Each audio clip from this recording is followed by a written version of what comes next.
Again, hi everyone, and welcome to the Robotics Worldwide Workshop. My name is Luca Carlone.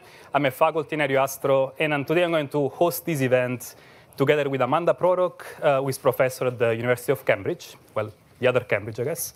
We're going to start with she said the real one, but you didn't hear that. Okay, that's good. All right, I'll go over that. So we're going to start this event, that's the plan for the event. We're going to start with all robotics in 90 minutes. I guess was very ambitious when I said the title for this. So this is going to be a sequence of lightning talks grouped by different topics. So we have 40 amazing speakers covering 4 different continents and more than 35 institutions. Each speaker has 2 minutes to make a point about their research. And as you can imagine, this is going to be quite intense.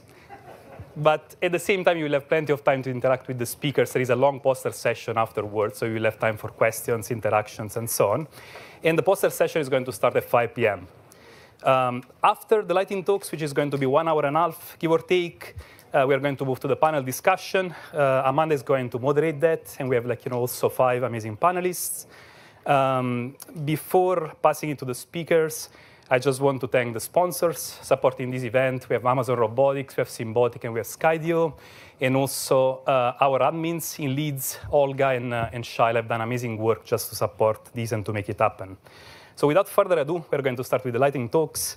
And the first topic is going to be on perception, mapping, and navigation. So who has to speak? You guys know the order. Just line up, and you have 2 minutes. After you press, your video will start. Okay. And you might still want to use the mic. I'll use the mic. Okay. All right. Hi, my name is Abhinav from University of Freiburg. I lead the lab for robot learning. The lab is dedicated to advancing robot learning for open world autonomy. So we develop foundational methods that enable robots to perceive, reason, and act in dynamic and unstructured environments. And towards this goal, we work in broad areas of perception, state estimation, as well as decision making. And we apply them to various applications, from mobile manipulation to autonomous driving. So typical perception or segmentation models are trained on fixed classes, limiting the ability to train on the open world. So in our recent work, we proposed an approach that learns feature embeddings in hyperbolic space following explicit taxonomy tree structures. And we show that this enables incremental learning in the open world without forgetting previous class knowledge. So another recent work where we also enable robots that use visual SLAM to continually learn in the open world. And in this work, we introduced this concept of continual SLAM and extending the concept of lifelong SLAM to sequential deployments in different domains. So a proposed CL SLAM outperforms existing domain adaptation methods. So finally, as we've all seen lots of applications of large language models, and most of the LLM-based planning approaches focus on either manipulation or navigation tasks. And in this work, we basically proposed an approach for mobile manipulation that uses LLMs for reasoning. And here we ground the language models within structured representations from open vocabulary scene graphs. So I believe that the future of robotics lies in developing autonomous systems that can continuously learn, adapt, and reason in the open world. And I believe that the advances in foundation models, continual learning, and common sense reasoning will drive this transformation, enabling robots to function in reliably complex environments. Thank you.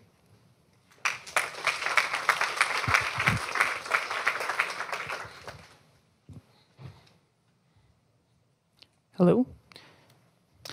Hi, I'm Helena Lenikova, and I want to talk to you about one of my favorite topics, which is volumetric mapping for robot path planning. And the question we want to answer is, how can we use volumetric maps for robot path planning? And the first question we want to ask is, what the heck is a volumetric map?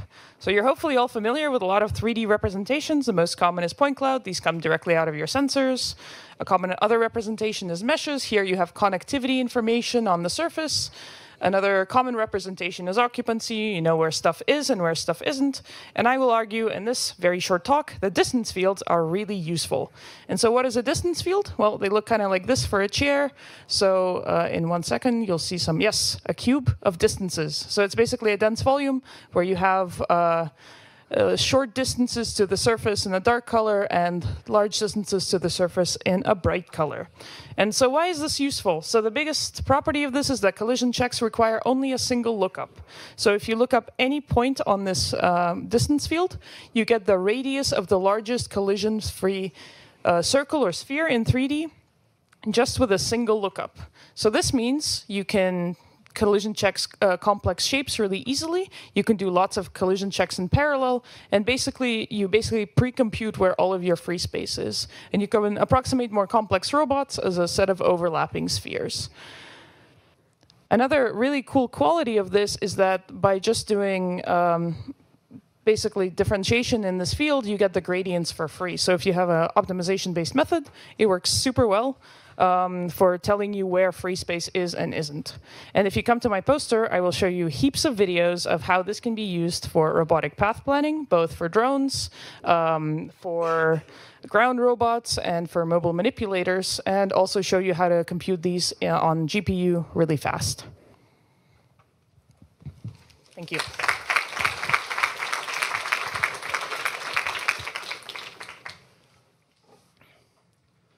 All right, my name is Joshua Mangelson. I'm an assistant professor in electrical and computer engineering at Brigham Young University.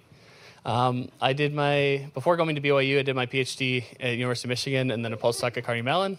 I've been at BYU for about 5 years now. I run the Field Robotic Systems Lab at BYU, where we're specifically interested in perception, localization, and navigation of field robotic systems, with a major focus on marine robotic systems in particular. And so we end up doing a lot of field tests, as you can see from the video shown here. So I wanted to just touch on a couple of the projects we have ongoing in our lab. We have a variety of existing projects right now. One of those is looking at cross-modality localization for underwater vehicles. So we're thinking about how you use a variety of different sensor modalities for localization. Typical underwater vehicles have different sensing modalities depending on their form factor. So torpedo-like UUVs typically have side-scan sonar, while hovering vehicles have something like forward-looking sonar. And we're thinking about the geometry of how we can do localization between these modalities.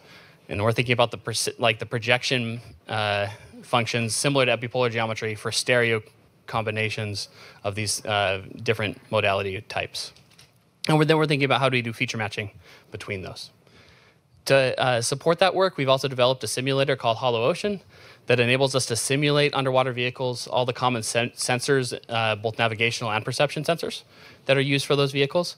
And it also enables you to use a simple Python interface, and so it's a really easy-to-use platform that we're excited to get up and running, and people are starting to use all over the place, so we're excited for that as well. And then I also wanted to touch just briefly on an ONR project that we have upgoing that's looking at how do you do coastal mapping and scene understanding for dynamic coastal scenes. So we're thinking about autonomous service vessels and how do we build a scene representation that enables us to manage and operate within those domains. Okay, thank you.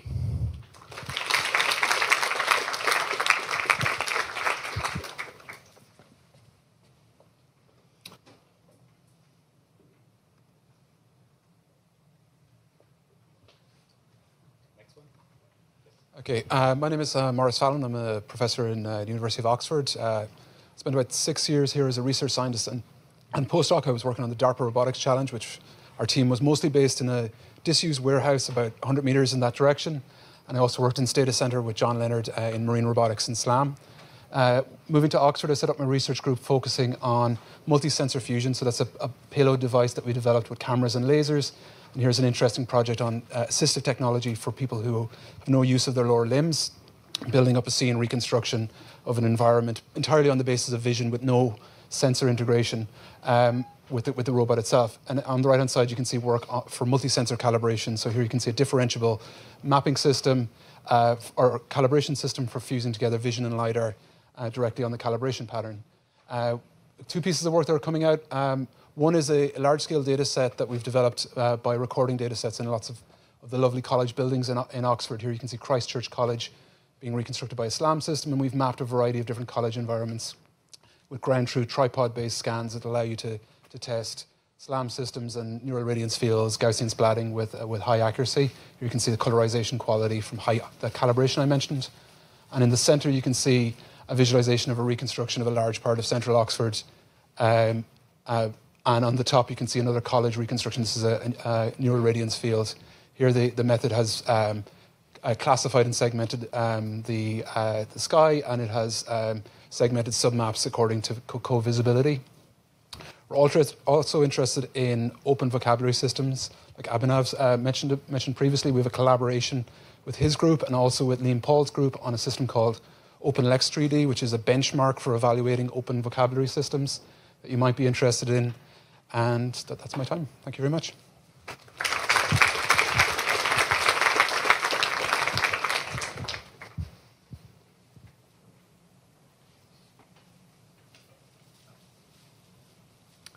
Hey everyone, my name is Nikolai Atanasov. I'm an associate professor at UC San Diego in electrical and computer engineering.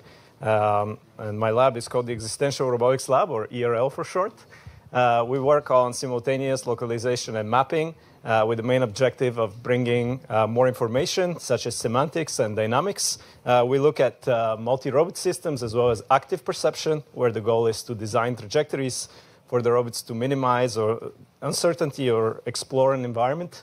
We look at planning and collaborative multi-robot systems where we have ground and aerial robots working together. More recently, we have a few arms in the lab, so we've started working on reinforcement learning and inverse reinforcement learning with the main goal of doing transfer learning between different arm types. We do quite a bit of control and stability, where the focus is to guarantee safety in, for example, dynamic environments where someone is messing with your robot. We do motion planning as well, capturing dynamics for, again, aerial and ground-wheeled robots. So Luca asked us to say a little bit about the future of robotics, so that's my view here. I think we're going to see a lot of advances in hardware. I expect to see a lot of new materials, batteries, new sensors and actuators. I expect to see a lot of advances in computing as well, different types of computers and onboard accelerators. On the software side, which is the area I work more in, I think we'll see, or I hope that we'll see more of self-supervised learning and online learning, where learning happens on board the robot as opposed to in advance from large data set. I think we'll also see more of synthesizing demonstrations instead of collecting them with humans. We've seen these advances in video generation. I hope we'll see demonstration generation. And I hope to see more of model-based reinforcement learning as opposed to everything being model-free. I believe in modularity and composing models. Thank you.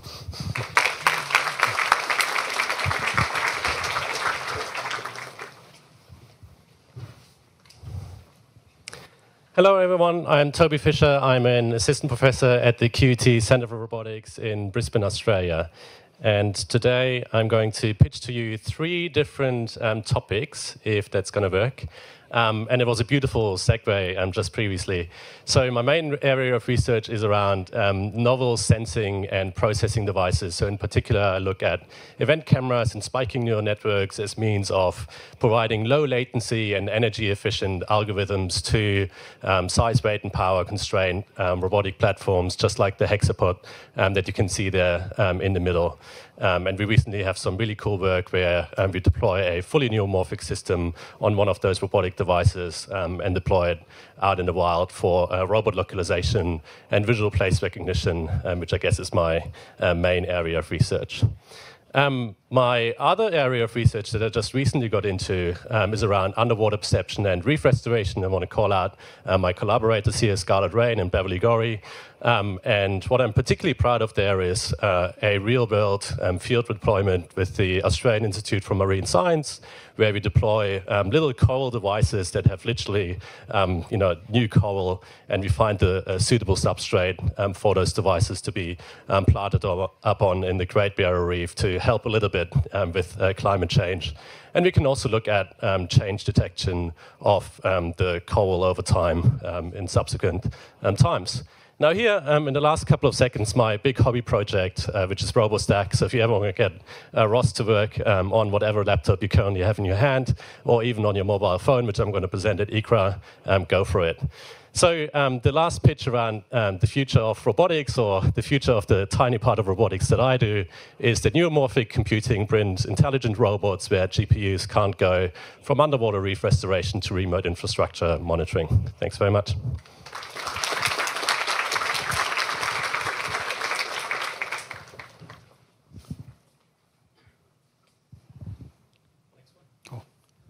Good afternoon, everyone. My name is Yu Xian.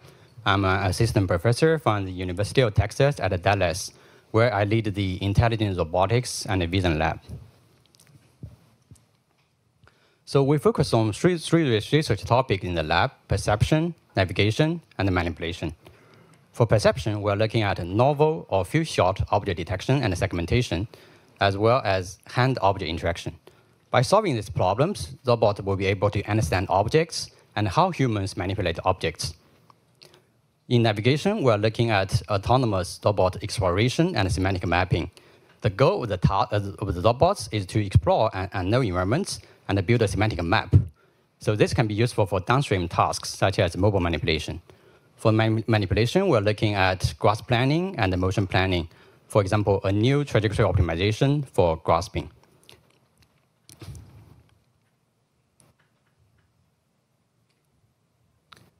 So in the future, one direction I'm really excited about is learning manipulations from humans.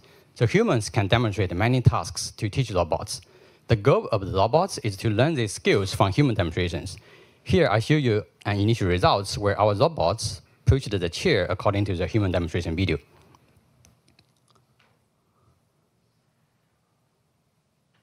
So lastly, I would like to show you a task we hope our robot can do. That is, the robot grasps a water bottle, navigate to the water fountain, fills the water bottle, and then deliver the bottle to the user.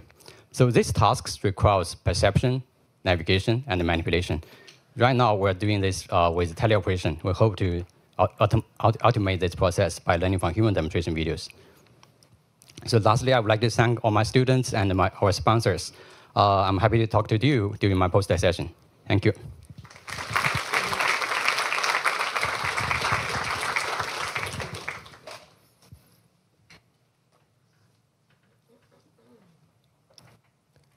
Hi, I'm Jia Jun. I'm an assistant professor at Stanford. I'm going to talk about our research on physical scenes today. So our goal has to be to connect the multi-sensory observation we have, like visual data, but also auditory, tactile data, and nowadays language data, and try to infer the scene representation that is about the physical objects and physical scenes, including, let's say, object geometry, texture, material, but also their articulation, as well as, let's say, how they vibrate to produce the sound, acoustics, fields, and physical properties.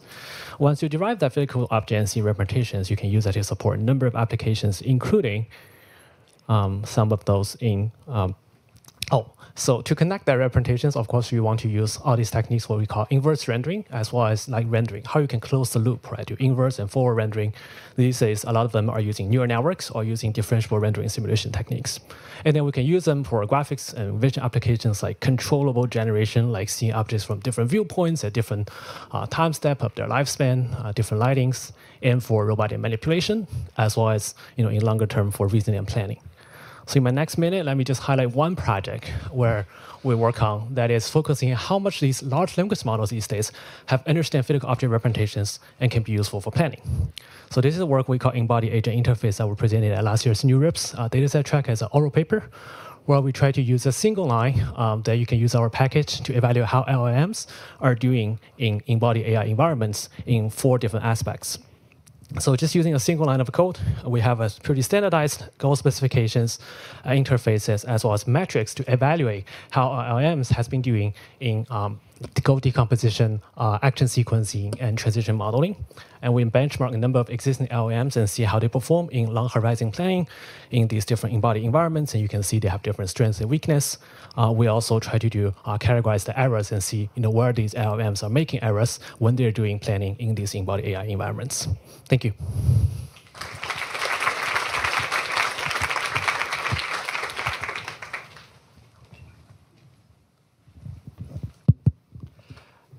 Okay.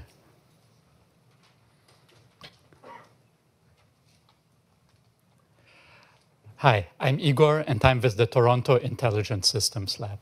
As you guys know, we roboticists come in two flavors, at least secretly in two flavors. Those who lean towards collecting more and more real-world data, and those putting a stronger emphasis on simulation. And in our lab, we believe that this dichotomy is a false one. The core hypothesis of my lab is simple. We believe that for simulation to become the future of data, data has to become the future of simulation. Or to put it differently, for organic data to solve robotics, we need to controllably generate such organic data. This is inspired by how humans learn, and I'm interested in many aspects of it. Initially, we have mostly focused on perception and graphics. We are working, for example, on editing 3D scenes for reconstruction and view synthesis. In this work, it was in painting. We are also working on improving temporal control in video generation to allow for generating more complex scenarios and scenes. But at my poster today, I will talk about something seemingly different. I will present MAD-TD, an upcoming ICLR spotlight paper about off-policy reinforcement learning. MAD-TD does not use any of the mentioned vision or graphics techniques, and yet it is very much in the same spirit. We show that a small share of organic data from a learned world model can help stabilize training in off-policy RL, and you guys know how difficult that can be. Main kudos for this work go out to Klaas and his UPenn collaborator Marcel. Klaas is looking for a postdoc and has already some great interviews, but if you guys are hiring, you should definitely check him out and check out his work. Thanks so much.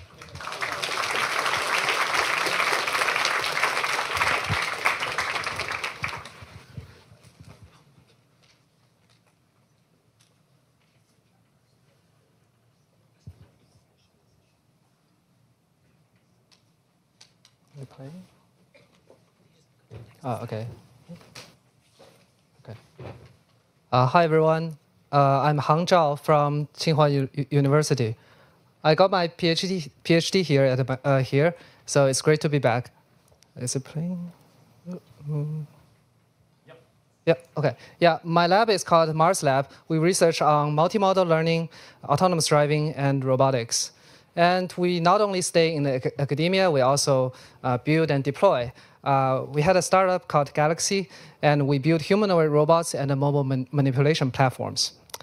And in collaboration with our industry partners, Li Auto, Bosch, and Mercedes-Benz, our autonomous driving research become to have real-world impact. And the first, the first research highlights is called DriveVOM. DriveVOM is a vision language model that performs scene understanding for long-tail scenarios and make decision-making for autonomous driving. And we also proposed the first dual system, vision language model plus end-to-end policy for self-driving. This dual system has been deployed on more than 500,000 consumer vehicles in China already in collaboration with Li Auto. This is the system demo that the model outputs text and decisions in real time. The next research highlights is about robot parkour learning. We developed a robot parkour policy with real-time onboard vision and reinforcement learning. And it got the Coral 2023 Best Paper finalist. And last year, we also took it to humanoid robots and to get the humanoid parkour learning. And I believe the future humanoid robot research should study agility and force control, and all the robot parts should interact with the world, so whole body control learning. And finally, I'm super interested in multi-robot coordination in both competitive and collaborative scenarios. If you're also interested in humanoid robots, please talk to me. Thank you.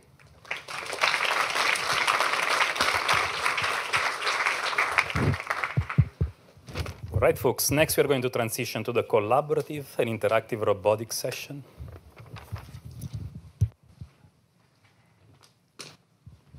Good afternoon, everyone. I'm Hao Zhang. I'm associate professor from University of Massachusetts, Amherst, and I'm leading the human-centered robotics group at UMass. And my whole research group focuses on this so-called lifelong collaborative autonomy. And the general goal is to enable robots to naturally collaborate with humans and also work with other robots while adapting and operating over a long period of time, for example, across days, seasons, and eventually over like the robot lifetime. So to achieve this goal, our research group focuses on three major challenges. So the first one is time go to infinity. So that is a lifelong autonomy. And we are trying to enable robots to not only perceive, but also act consistently over a long period of time, for example, across the 4 seasons as shown in this video. And second, the key capability we want to enable is collaboration and coordination. So what we want robots to work with other robots and work with humans at all levels, from task allocation to path planning to motions. And the last one, the key challenge we are trying to address is like robot adaptation to changes and novel situations. So the key capability that I envision for the future of multi-robot systems is for this interpretable group introspective adaptation for human-robot teaming. So humans are very good at the group introspection. So the question is, can we enable robots for the same capability? So for example, can we give the robot the ability to reason about and learn about like not only the strengths, but also the weaknesses of their teammates? And if some failure happens, can we allow the robot teams to adapt together? So those are the questions we are trying to answer, and we have several ongoing projects like centered for this on this task. And we are particularly answer several questions. For example, how this generative AI can help these multi-robot systems in the field. How can we redesign the autonomy stack to better accommodate multi-robot learning systems? And how can we integrate the classic traditional multi-robot system approaches together with the modern learning approaches? And of course, involving humans into this group introspection is always a challenge. Thank you.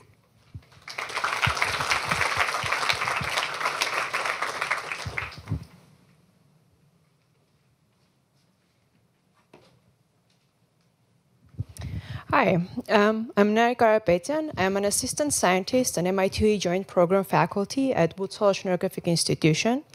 And my research is on algorithmic field robotics for exploration and environmental monitoring. On one hand, my research is concerned on solving this high-level global area coverage problem where the aim is to visit maybe predefined areas in the environment where large-scale environmental monitoring or survey operations are considered with surface vehicles that can be either homogeneous or at the same time they can be also heterogeneous. On the other hand, I'm interested also on performing coverage or navigation with specific and adaptive goal in mind, where the region of interest is something specific. In this particular case, it will be shipwreck, or it can be also defined as maybe coral reefs, or maybe some other regions of interest, which can be also the oyster reef. So the question is how we can actually develop this navigation method that can actually be generalizable from these different environments in the local frame. As such, the vision for my research is to design planning and coordination algorithms that are planned for the heterogeneous or multi-agent systems that are actually robust for the dynamic changes in the environment. As such, the approach that I have taken is I'm arguing that maybe end-to-end solutions are not going to be feasible in this case. And the way that I'm approaching the problem is through the hierarchical approach, where I'm solving this high-level, global-level planning algorithms that are splitting the problem to the sub-problems. And then within the sub-problems where the uncertainties are manageable, I'm taking into account on a sub-team level the uncertainties. And finally, on the single agent level, I'm solving the low-level coverage or adaptive navigation method. That's it. Thank you.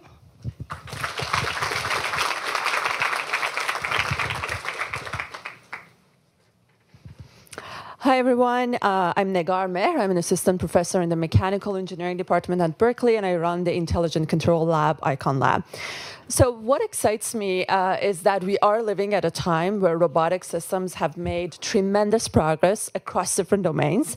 And the key thing that is remaining for us to essentially have them transform our lives is that across all these different applications, what we need to think about is how can robots intelligently and safely interact with other agents?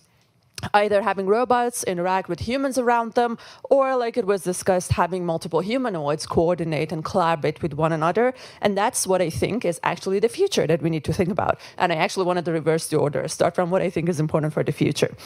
So the point, that is actually what we are hoping to achieve in my lab in terms of enabling safe and intelligent multi-agent interactions.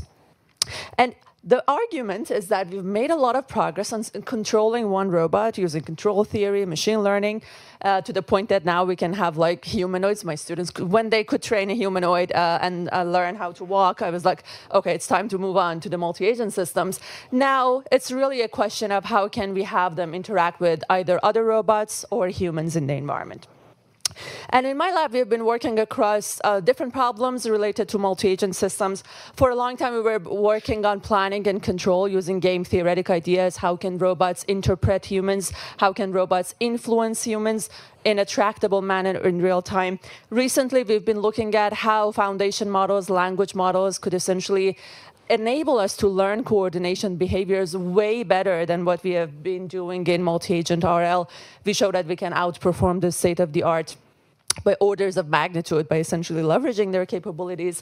We've been looking at how we can achieve multi-agent perception, how can we have a better 3D reconstruction of the scenes by having multiple robots or multiple agents fusing their camera images, and finally, how can we ensure safety of these interactions. So if you're interested, come talk to me this afternoon.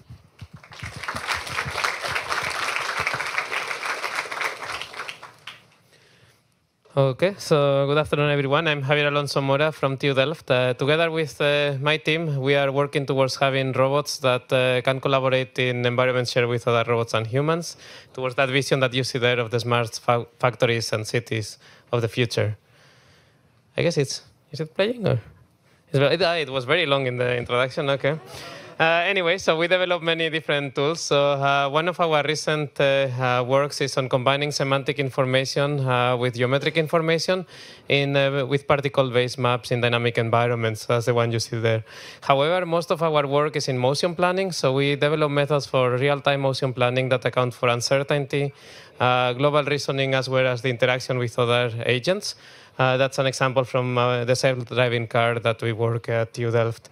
Our methods are of broad applicability, also for drones that I will not show here, and mobile robots.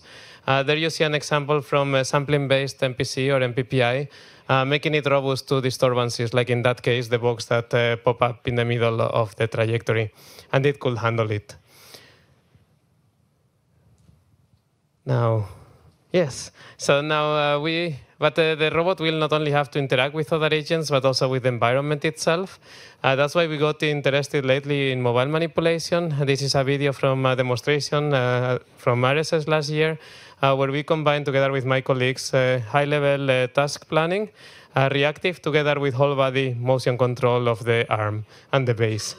And to achieve complex tasks, we are now combining imitation learning with geometric control for the safety warranties of those methods. So there you see Sarai. That one will be presented in Learning for City. And if you're interested in the future, is multi-objective. So how do you combine multiple objectives? We are organizing a workshop in RSS this year together with Niels and Dylan. So maybe see you there in RSS. Thank you.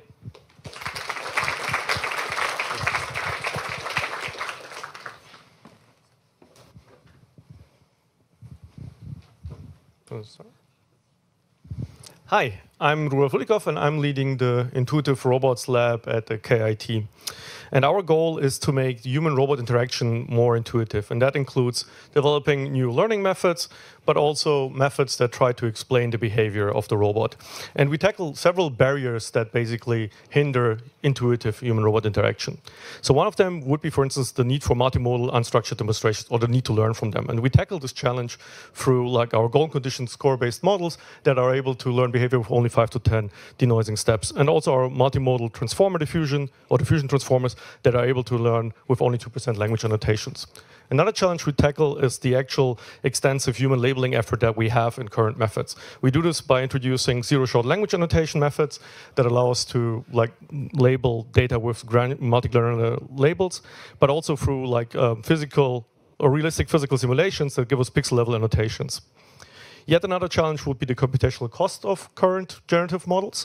And we do this, or we tackle this through diffusion or distillation approaches where we diffuse, or we transfer diffusion models into mixture of experts, or by introducing mixture of expert denoisers into current diffusion model approaches.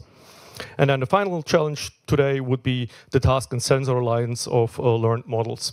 And we alleviate that by introducing like structure into the latent space through an influence-E loss, which is more robust against modality dropout, and by introducing graph embeddings as state representations for more robustness in heterogeneous tasks. And then finally, for the future, what I think we should focus more on in our community would be the opaque reasoning and behavior. And then in our lab, we do a little bit of work in terms of interpretable representations for the features, for the actions, and so on. But I think we as a community need to do more there. So I know that this has been a lot for 2 minutes, but I believe that there is a lot of challenges that we need to tackle. And drop by the poster and let's talk together how we can get rid of those barriers. Thank you.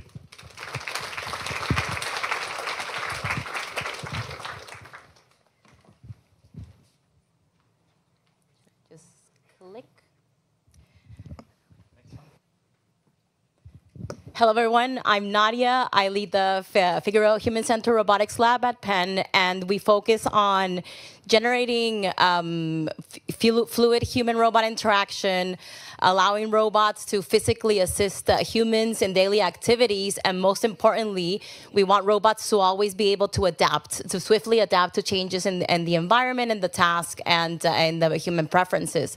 So we focus on 3 research directions in my lab: control for safe human-robot interaction. As you see in these videos, we develop highly reactive techniques where the robots are capable of ensuring safe human-robot interaction using dynamical systems, control barrier functions on task space with non-holonomic control-affine systems, and also in joint space. So we also develop efficient learning algorithms with guarantees. So with a couple of demonstrations, we want robots to be able to learn as much as possible and squeeze as much data from that demo while allowing the robot to be robust to perturbations and succeeding the task correctly. So this is with the dynamical system formulation. And the third direction is on robust estimation for interaction and assistance. So we're developing robust filters that certify tracking of humans. We're also exploring using different types of wearable sensors to be able to detect more than kinematics, but also dynamics. For example, here there's an ultrasound sensor that's measuring the muscle deformation of the human, where we can detect torques and forces.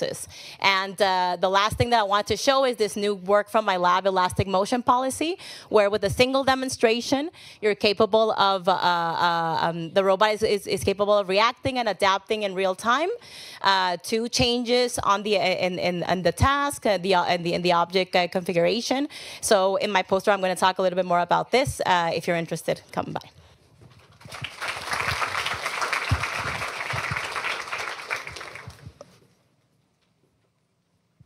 Hello, I'm Sarah Sebo, and I'm from the UChicago Human-Robot Interaction Lab. My research explores social dynamics in human-robot interactions, where I seek to understand and build human-robot relationships that enable robots to help people. I explore human-robot interactions in several contexts, including home environments, education, as well as human collaborative groups. And research questions I'm interested in include: how can robots foster rapport with people to foster long-term interactions? How does a robot's social attributes, such as personality or perceived agency, impact people's experiences of interacting with the robot? And also, how can robots shape human-to-human interactions and interpersonal dynamics in group settings? One work that I want to highlight that was recently presented at HRI was on balancing user control and perceived robot social agency through the design of end-user robot programming interfaces. We were really interested in examining the trade-off between 2 factors: adherence to user preferences and perceptions of the robot's social agency, how much you view the robot as a social other as opposed to a tool. One example of a robot programming interface is one that uses Blockly or a block-based style programming, where you can specify exactly what the robot is going to do. In these cases, robots are often viewed as tools as opposed to social others because of that high level of control. On the other hand, robots that are optimized for social agency often do not have any end-user programming programming interface at all in order for the robot to have this lifelike character. And we were interested in exploring, is there a way to balance both of these properties? And our idea was to design a end-user programming interface that was a little bit more high-level, where you could control high-level robot parameters by using buttons and sliders instead of this more fine-grained control. We ended up comparing all three in a user study where we had users program a robot using this interface and subsequently interact with that robot. And overall, our results demonstrated that this balanced approach yielded the best overall user experience. I'm happy to talk with you all about either this work or more human-robot interaction at my poster, and I hope to see you there.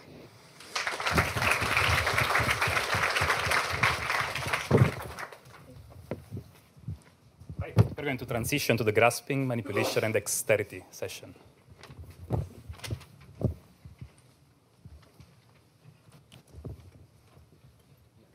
Oh, I have to click it, sorry. Do I go again? Next one. Yep. Oh, perfect. Hello, everyone. My name is Nima. I'm an assistant professor at the University of Michigan in robotics, CS, and ME.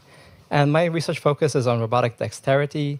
Now, I'm trying to shock and awe you here, but maybe the fundamental question that I try to answer is, what is dexterity? And you may have opinions about that, so come debate me at the poster. I think it's a fun topic to think about, but really we're trying to push on the frontier of dexterity. The three kind of pillars that we think about are, how do you think about learning representations of objects that are amenable to dexterity? So thinking about the contacts that they make with the environment, where that contact is being applied, how much force are you applying through that contact? How do you have a nice marriage of vision and touch? We also think a lot about tactile sensing in and of itself. What kind of tactile senses make sense for manipulation? What can you get away with? Can audio serve as a modality? What kind of vision-based tactile sensors and how much progress you can make with those? Are there other modalities we would be interested in? We are much more on the algorithmic side, so we don't really make them as much. We study them more. Oh, wow, there's someone holding a timer. That's amazing. We also think a lot about planning through contact. So given that you have such representations, what tools do you have available to you to think about the extrinsic contacts you're making? How do you reason over them? How do you close the loop around them? And we think, again, through these three pillars. Now, the assignment that I took away from what Luca was suggesting is to think about this idea of the marriage of model-based approaches and machine learning approaches. When I was here at MIT, whoa, this is taking a while to get there. When I was here at MIT, the big thing that we were thinking about is the intersection of first principles versus learning methods. I don't think that's really so much a question anymore. More now, we think learning is here to stay. And so are we going to do raw sensory feedback versus abstract features? And basically, the question we're asking is, will there be a bit of lesson in robotics, and specifically for manipulation? And so this is the idea that scaling compute and search is going to solve it. I personally think, and you can come debate me at the poster, that planning is search. You will always need to plan. Eventually, you're going to need to plan. There's going to be out-of-distribution things. I think, whoa.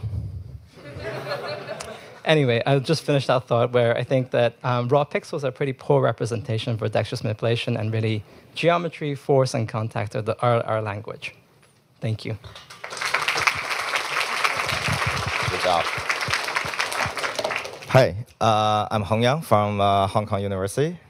And today I'm going to... Oh, I have... Okay, I thought it was okay, automatic. Okay, sure. Okay. Hi, everyone. So introducing Agile World, a large-scale platform comprising over 1 million trajectory from over 200 tasks in 5 deployment scenarios, where we achieve an order of magnitude increase in data scale compared to existing methods.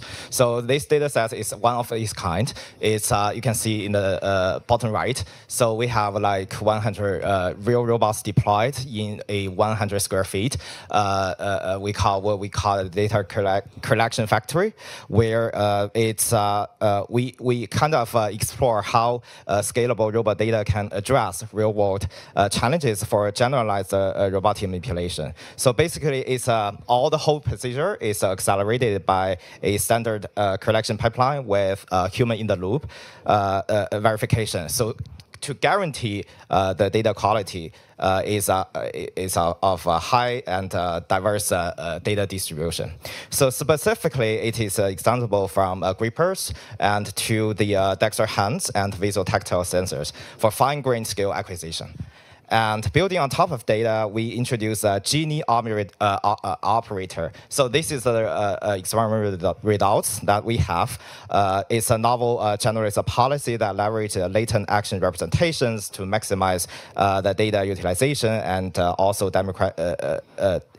demonstrating the predictable performance scaling with increased data volume.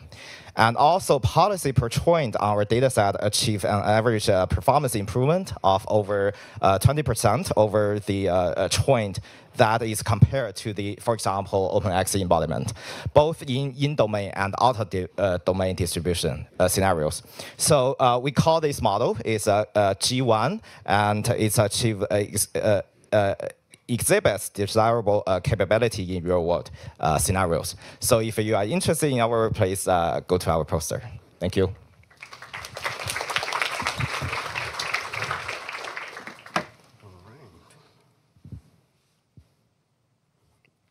Hi, everyone. I'm Roberto. I'm a faculty at UT Austin and director of Robin, the Robot Interactive Intelligence Lab.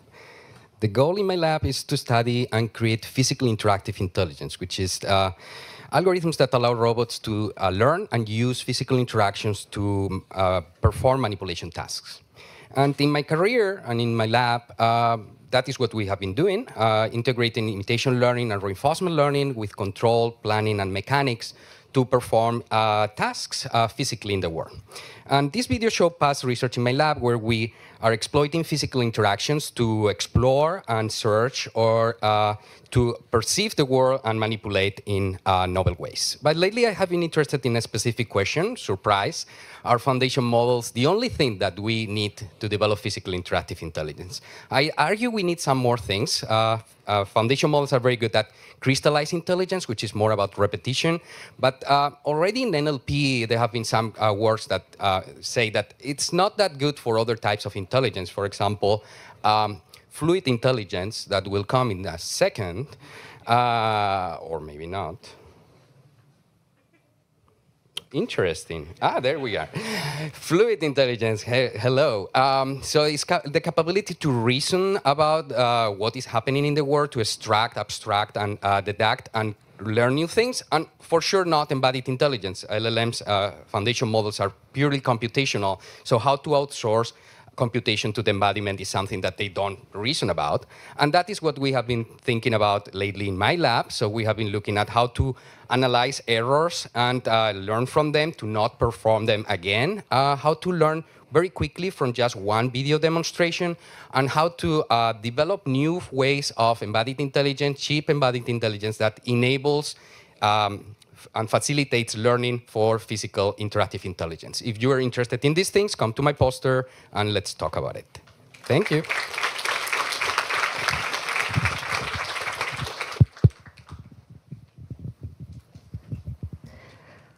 Hello, I'm Wenjin Yuan from University of Illinois. So I spent most of my career working on tactile sensing, specifically with an optical-based tactile sensor called GelSight, which transfer high-resolution information about the geometry and force into an image pattern. So the sensor has been proved to be very useful for the different robot perception and manipulation tasks. And recently, we have been very interested in simulating the sensor for the purpose of easily collecting large-scale data set and to get a better understanding of the sensors. So first, we're looking into methods for using data-driven methods to simulate the sensors. Specifically, we develop a very lightweighted, acceptable-based method. So it can work very quick and very easy to calibrate and very easy to transfer to different kind of tactile sensors.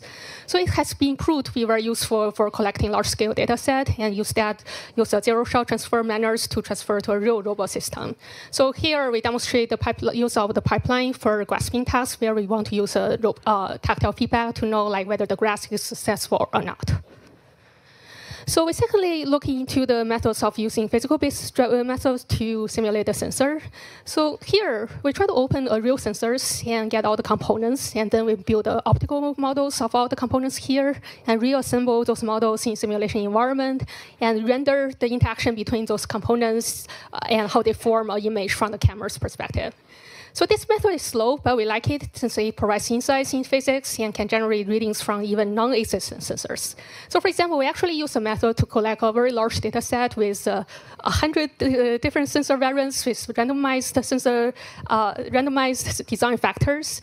So this data set provides a lot of insight about the domain gap between different individual sensors.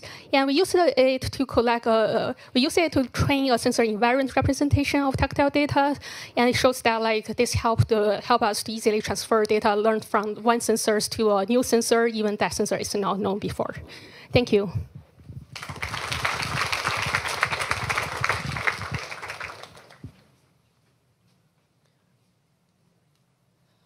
Okay, hi everyone. I'm Yunzhu Li from Columbia.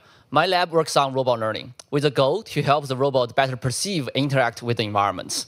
Today, I'm going to talk about two major threads of my lab's work. The first one is on multimodal sensing, with a specific focus on tactile sensing.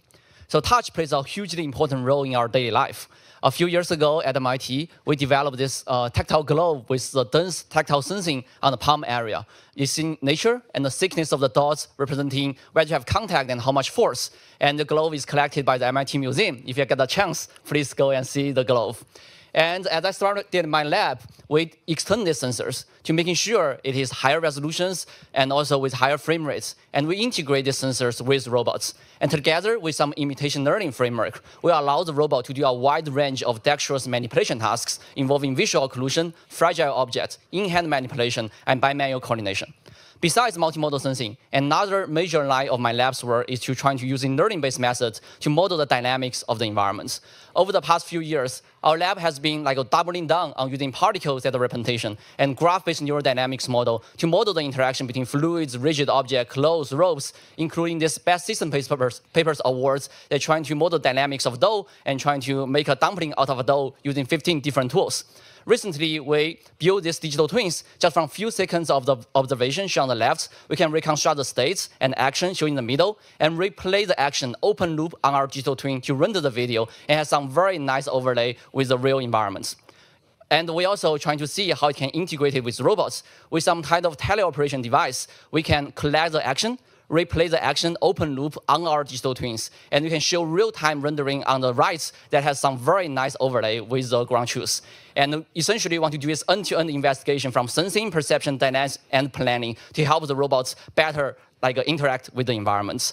Happy to chat more during the poster session. Thank you.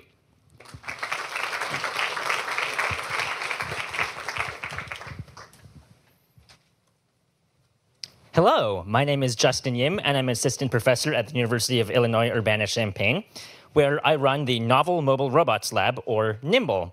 We're interested in investigating new, different, maybe better ways that robots can locomote, working both on the mechanical design and the control algorithms. An example of this is the kind of different, weird locomotion is jumping. Recently, we published a paper on leaping between and balancing on narrow branches like a squirrel. And at ICRA this May, my undergraduate students will present one of our first papers on a squirrel-inspired jumping and perching robot. Besides getting robots out of the lab, we're also interested in getting robots out of the atmosphere and now have a new work with NASA investigating if we could do jumping on Saturn's icy moon Enceladus. Besides jumping, my lab also works on robots that walk, slither, roll, tumble, and in all of these, I have a bit of a hot take. I think that robots work better when they use fewer actuators, and I'll use walking robots to illustrate that. While I was a postdoc, I helped develop a robot that uses only one motor and two rigid bodies, yet is capable of walking and steering left and right. We're continuing some more of this work with one-motor robots that can still do interesting things with students in my lab. And besides just reproducing what more highly actuated robots can do, I think we can outperform them as well. Engineered actuators are really great, and if we concentrate those into a smaller number of higher power, better actuators, I think we can do really well. In particular, we're interested in seeing if we can beat the current bipedal speed record with a little robot like this someday in the future. Of course, our lab is very new. That's a simulation. All of this stuff is future work, but I'm really excited about the work that we're doing, and I can't wait to tell you all about it. Until then, though, I'm happy to chat about what we're thinking about at the posters. Thanks, everyone.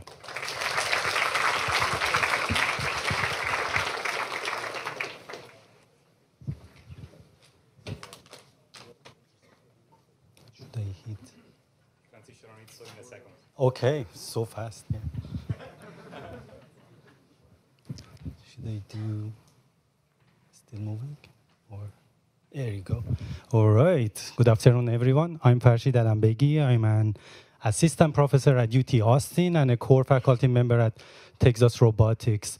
So I started my lab in 2019. I do surgical robotic, medical robotics. The core of the lab is in collaboration with medical schools, develop different technologies from software to hardware biomechanics, and develop what I call surgeneering, basically engineering of the surgery, developing technologies that hopefully at the end of the day, someone can basically take over. So the two team of the lab is developing robots that are dexterous, meaning that using flexible robots, continuum robots, and are autonomous. So if you map the whole types of surgeries, part of those are related to hard tissue, some of them are related to the soft tissue. So if you map it, dexterity and autonomy among them are different. So my goal is to develop technologies from soft implants, soft sensors, and algorithms that regardless of the type of the surgery, we can use them and bring them on the top right, left of this quadrant. So next slide. So with that, I'm abusing the time. So basically, we have 4 core projects in the lab funded. So one of them is developing basically a image-guided surgical robotics platform for orthopedics and neurosurgical application. So the core of this basically technology is using a continuum robot for a steerable drilling, meaning that drilling just in a straight trajectory. Now we can drill in a J shape, C shape, and S shape. We also have an implant which is flexible implant. So the second team of the lab funded project is developing an in vivo bioprinting robotic system, which is the interaction of the additive manufacturing, bioprinting, and surgical robotics. And the third actually project we have is developing a fully endoscopic system with novel tactile sensors and complementary machine learning algorithms, diffusion models to help with pre-screening and detecting cancer, the whole GI tract. And the last team of the lab is autonomy. So autonomy in surgery is a little bit tricky. We are talking about partial autonomy for a specific surgical task under the supervision of the surgeon. And then if you need to know more, stop by my poster. Thank you.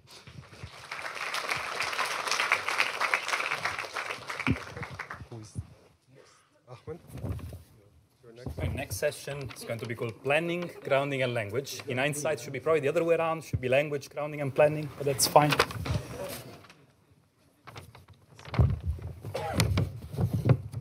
Hello, everyone. My name is Ahmed Sneaky. I am assistant professor in the Department of Computer Science at Purdue University. The vision I have for robots is to design robot learning algorithms that possess physical intuition, so that these methods can interpret and solve physics equations governing robot motion without requiring expensive training data. We apply these methods in various applications, such as robot navigation in dynamic environments, also robot task and motion planning, where in this particular video you will see robot moving objects out of the way to retrieve the target object. Then we also apply these methods to multi-agent setting for both reach-avoid task as well as multi-agent manipulation problems under constraints.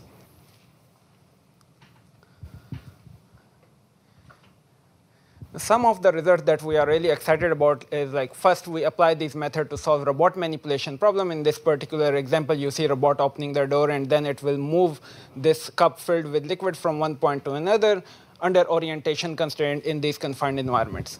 From these results, you can see our methods are significantly faster, and their data generation times are significantly lower than supervised learning-based methods such as CompNetX, which requires complete demonstration trajectories, whereas our method just require randomly sample configurations. And these methods are also faster than traditional methods like C by RRT. Then we have also applied these methods to unknown scenarios where they solve physics equations online from local observations. And the solution of these equations are these arrival time field maps, which helps robot navigate these environments without requiring any additional motion planning tool. Additionally, we also scaled this method to high-dimensional C spaces so that they can generate these maps within the C space, and you can generate motion plans.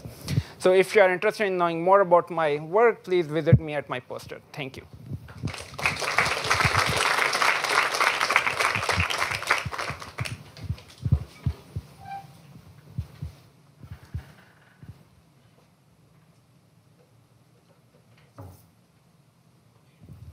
All right. Hi, everyone. I'm Ken Elimelech. I'm from King's College London. I run the Autonomous Robots Lab. And recently, we had a few projects that were in the intersection of planning and learning.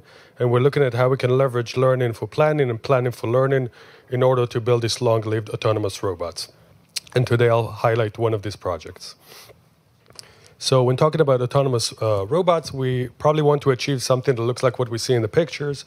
So these are long-lived robots. They are multi-purpose. They are reliable and robust. And they can operate in the wild and adapt dynamically to what's happening in front of them. And they can perform long-horizon reasoning. And why are we not in this vision of autonomy? Let me call for two Turing Award winners that say that animals and humans get very smart very quickly from smaller amount of data, and the money is on new architecture that can learn from as efficiently as animals and humans. So I definitely agree that we need to learn from less data. So to do that, we tried to develop recently what we call lifelong learning to plan, which is a capability that is very intuitive for humans, but is not yet trivial for robots. So just as an example, we can think of this task on the left. We have a robot that needs to manipulate some objects in the scene. And if it planned and managed to solve this task, can we leverage this solution? So now if I have a new task that is similar, I don't need to solve it from scratch, but I can reference what I've done before. And also if I have a task that is just a composition of things that I've done before. So kind of like building from past experiences and from solving easier problems, learning to solve harder and harder problems. Right? It's very intuitive for humans. We want to allow robots to do that. So we've developed this framework for lifelong learning to plan, which allows for online learning of strategies by leveraging abstraction. So we're abstracting experiences, and it's very explainable and intuitive, and it allows for autonomously and continually improving the capabilities of the robots. So if you want to learn more about it, come to the poster. And also, I'm recruiting students, so if you want to do a PhD in London in robotics, then you're welcome to talk to me.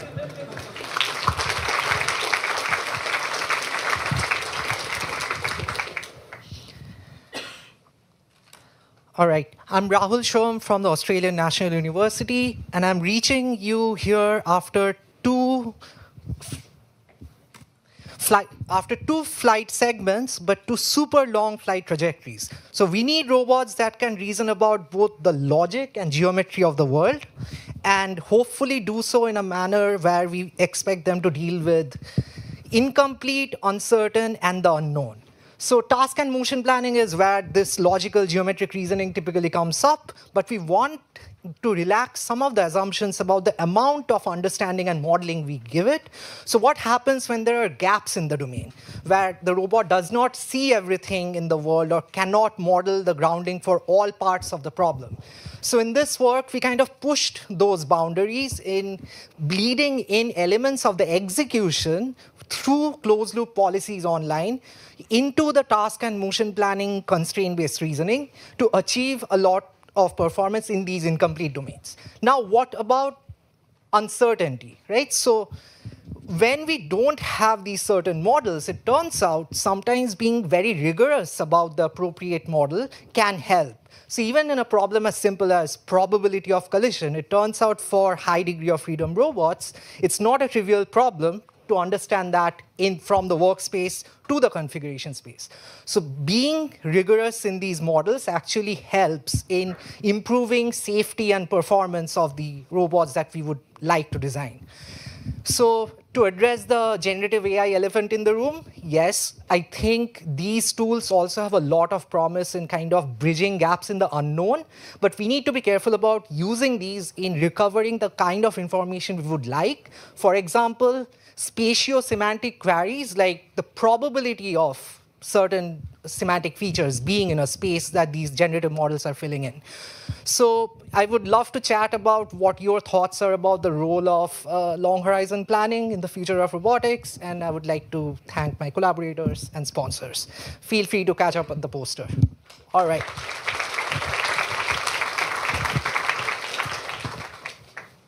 All right. Hello, everyone. My name is Dan Fei. I'm an assistant professor at Georgia Tech.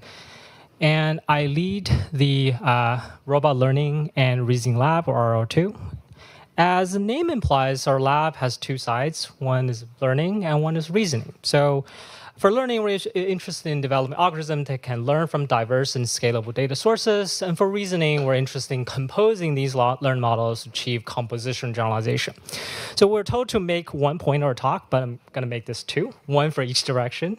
So first point or hot take is that we can actually learn from human data. So human data are actually robot data in disguise and should be treated as such. Together with Meta, we developed a recent work called Ego Mimic that allows us to collect such data in the form of robot data and jointly train human data and robot data such that the policy can perform a lot better than learning from robot data alone. And one of the most interesting things we found is that human data is actually a lot more valuable than robot data because we can move a lot faster and more efficiently than when developing a robot. The second point I'm going to make is that task motion planning is still relevant in today's generative world. And in particular, we want to make generative models or generative planners compositional or compositional generalized. One of the work we're trying to we do is to embed diffusion models as factors in factor graphs. Also, 10 problems represented as factor graphs. And you can think of the task plan as the graph structure and motion planning as doing denoising diffusion message passing on this graph. The second work I want to mention is that we can actually chain diffusion models together easily by just specifying how many models you want to chain together, and just by telling the model how many segments you want, you can actually solve these long horizon maze navigation problem and Lego locomotion problems. And if you're interested in knowing more, talk to me at a poster.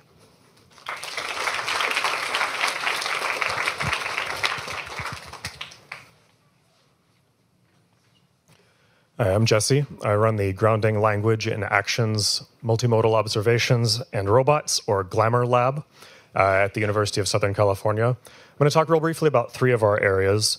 One is trying to do language and logic, so combining language models with formal planning systems has become a little bit more popular in the last couple of years. And the way that we've been approaching it is to actually have agents interact with an environment, and from that interaction make hypotheses about things like, what are the preconditions I need to match to be able to pick up objects? We're also working on probing policies for language grounding. So if we give a command like go right past the couch and stop at the table, if I just change the word right to left, I expect to see a change in robot behavior. It turns out for a lot of off-the-shelf policies, really simple changes like this are sufficient to get the robot to do the wrong thing, which is terrible. And also, for some reason, we became like a text processing field, even as roboticists. A handful of people have done speech, but a lot of this is like text-based input for language commands. We've been working on speech recognition, improving speech rec with large-scale models. It turns out can be done with by including vision priors, which is super helpful. And my bet moving forward is mostly centered around the fact that as language models get incorporated into robotics, you're adopting the paradigm that NLP people use of taking turns. You say something, the language model says something back. That's not really how human-robot interaction has worked, right? We need continuous interaction, not continual interaction, where if I'm a robot and I'm in the middle of, like, speaking a command or a request to you and you change the situation in front of me, I should be able to actively react, stop what I'm saying, stop what I'm doing, and change plans. So if I'm saying, like, here's the left front table leg and handing it to somebody and they like give me a thumbs down, I should change goals. If I'm in the middle of saying, hand me the black leg, and I actually like change the scene so the referring expression needs to change, I should adaptively react to that. So come talk to me at the poster like everybody else says.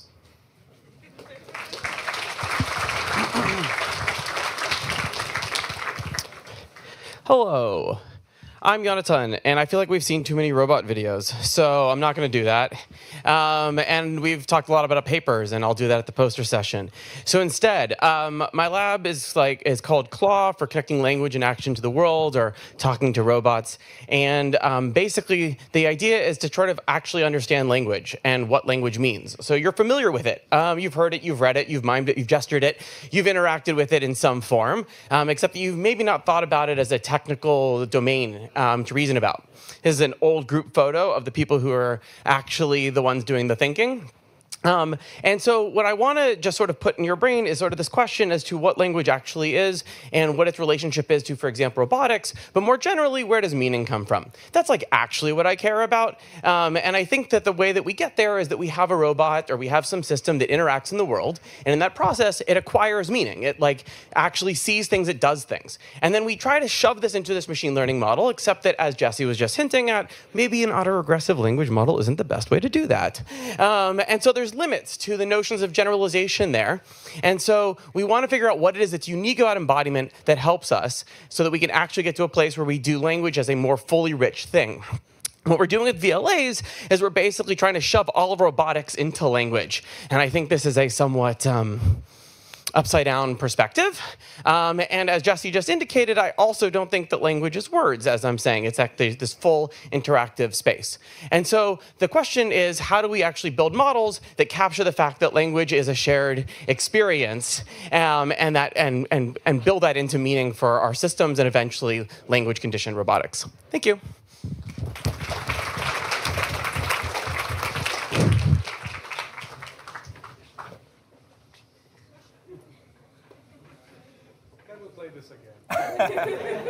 Let's watch it a little bit longer. Okay? Oh yeah, sorry. They're adorable though. There's photos of them on my website. Right, transitioning to the last session. The last session is going to be learning to control limits, inductive biases, and safety.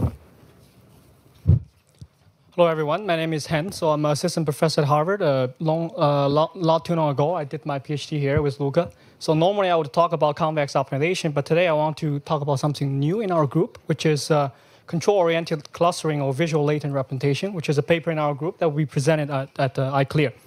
So robots process sensor measurements and output physical actions.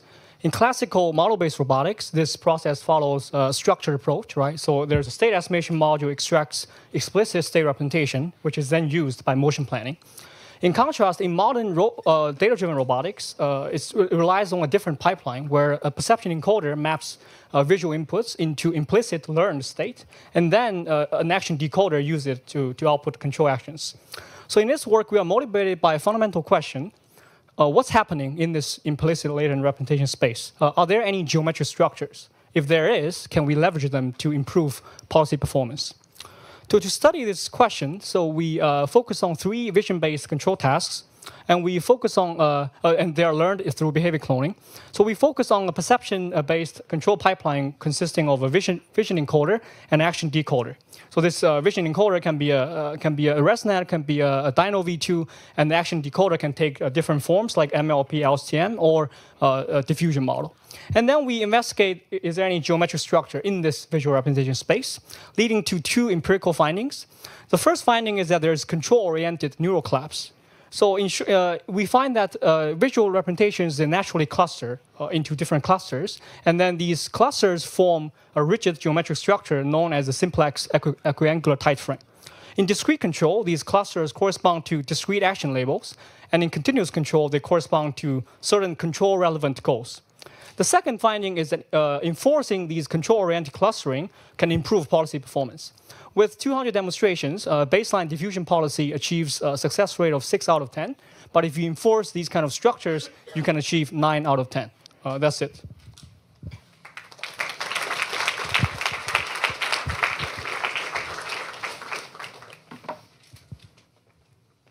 So, hi, everyone.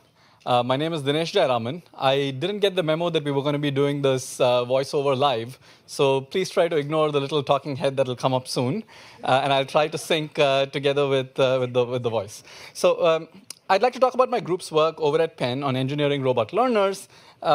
Over the last few years, we've gotten many exciting results by pushing today's techniques, such as sim-to-real RL and imitation learning, to their limits. And we've worked across locomotion, manipulation with arms and dexterous hands, long horizon tasks, and even to some extent quadrotor flight. And like many of us, we're beginning to notice that robots are beginning to do quite cool things. But this has gotten us thinking about the limits of continuing to scale today's approaches. And I believe that scaling has some fundamental blind spots, of which my group is most excited to pursue resource efficiency, which I believe lies very close to some foundational questions in robotics. So as good robotics engineers, I believe that we must both exploit and explore better. We must exploit today's best approaches, not just in the limit of infinite resources, but at various other operating points. And we must explore in terms of searching for better design principles that advance the Pareto frontier. So one motivating vision for me is that a general-purpose robot in the future must operate like a waiter, a real champion at multitasking among several objectives that are competing for the same cognitive resources. And this demands judiciously prioritizing sensing and various other resources. So we've been asking very simple questions like what must a robot learner attend to at each stage in order to learn and perform a robotic task? And how does the answer to that question vary as a function of the task and the agent characteristics and the learning phase? And we've pursued this question all across the robotic control stack, acquiring active observations, building task-relevant representations, and determining at what key moments to attend during decision-making. Here are some examples of key results that we've had over the last year, training severely partially observed policies, dynamically allocating computational resources, and dynamically assembling task-relevant representations to improve imitation learning. With that, thanks to my group and the funding agencies, and see you all at the posters.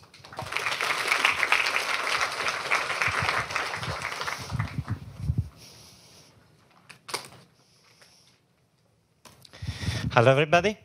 My name is Antonio Loquercio, and like Dinesh, I'm also from UPenn, the only university who managed to give a degree not only to Trump, but also to Musk. But anyhow, I'm a new professor. This is going to be quickly about my research topic, which is learning from imperfect model. I'm going to give you a quick overview of my previous work in this area, and I'm going to plot it on 2 dimensions, model accuracy and real-world data, which is the amount of data you need to account for the inaccuracy of the model you are training on. My first work in this direction has been the one on drone racing. We had a very high-quality model. Little adaptation was needed to outperform the best human pilot in this task, together with other million things. But what we did recently and felt very interesting is that in another task, when you use a very bad perception model, if you couple it with less real-world data than we were expecting, you actually get quite good performance. In manipulation is where my results are the most preliminary, but we are observing similar trends. Bad model, little real-world data, and stuff seems to work. What I'm interested to study in my lab is essentially what happens at the limit. When your model is bad, not because you want to, but out of necessity. Like, for instance, if you want to control an enormous wind farm, is the data that you need logarithmic or exponential? And of course, all the previous work that I've shown more or less use the same, different algorithms. And what I'm interested is there a unified paradigm that we can find to not only improve their performance, but also be able to predict at any point in space how much data we need for a given model. And this is, of course, pretty new. I'm pretty interested in your opinion. Please come to my poster. Thank you.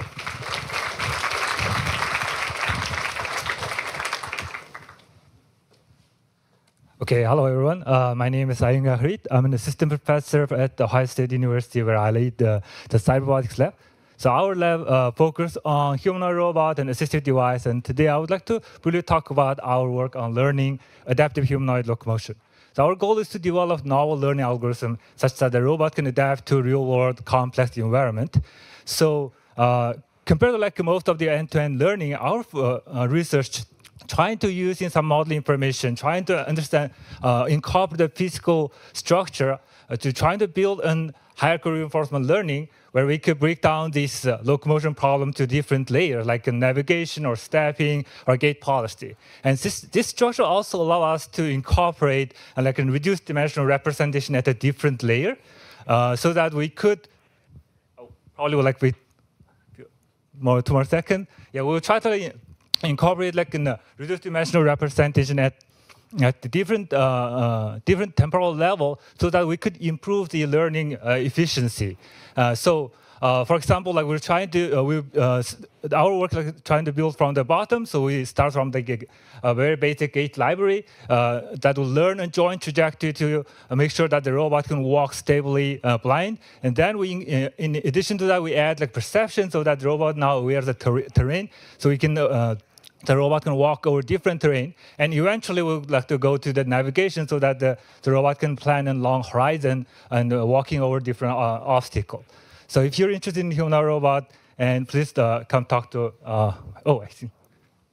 That's all I have. So yeah, if you're interested in human robot, please talk to the poster later. So thank you.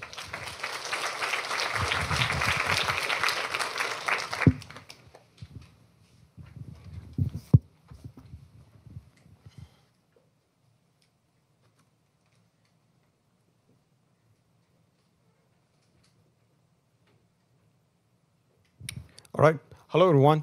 My name is Harish Ravichandra. I'm an assistant professor at Georgia Tech. Today, I'm going to talk to you a little bit about putting new wines in old bottles, especially how to use classical approaches as scaffolding for robot learning. So essentially, of course, there are pros and cons that everybody knows about. Either you're doing learning from scratch or analytical methods, but structured learning essentially is this vast spectrum between this, and our lab's focus is essentially identifying the right sort of inductive biases from classical approaches for robot learning applications. So let me give you an example with skill learning first. Here, we predominantly use dynamical systems as the core structure, and instead of learning state action maps from data, what we do is we think of desired skills as solutions to some unknown dynamical system. And in this example, we have been using Coupon operator theory, which lets us capture potentially complex nonlinear dynamical systems as linear dynamical systems. Why should you care? Turns out if you use just polynomial functions, you can use least squares to learn dexterous manipulation skills, which means you can essentially learn very complex skills with much fewer data points as well as much fewer computational resources. Of course, the catch here is that you need to have a right representation over which you can learn these dynamics. So some of the questions we are exploring right now are, we have extended this to image space, what sort of representations you can learn there. The second example I want to give you is how this type of structure is useful in heterogeneous multi-agent coordination.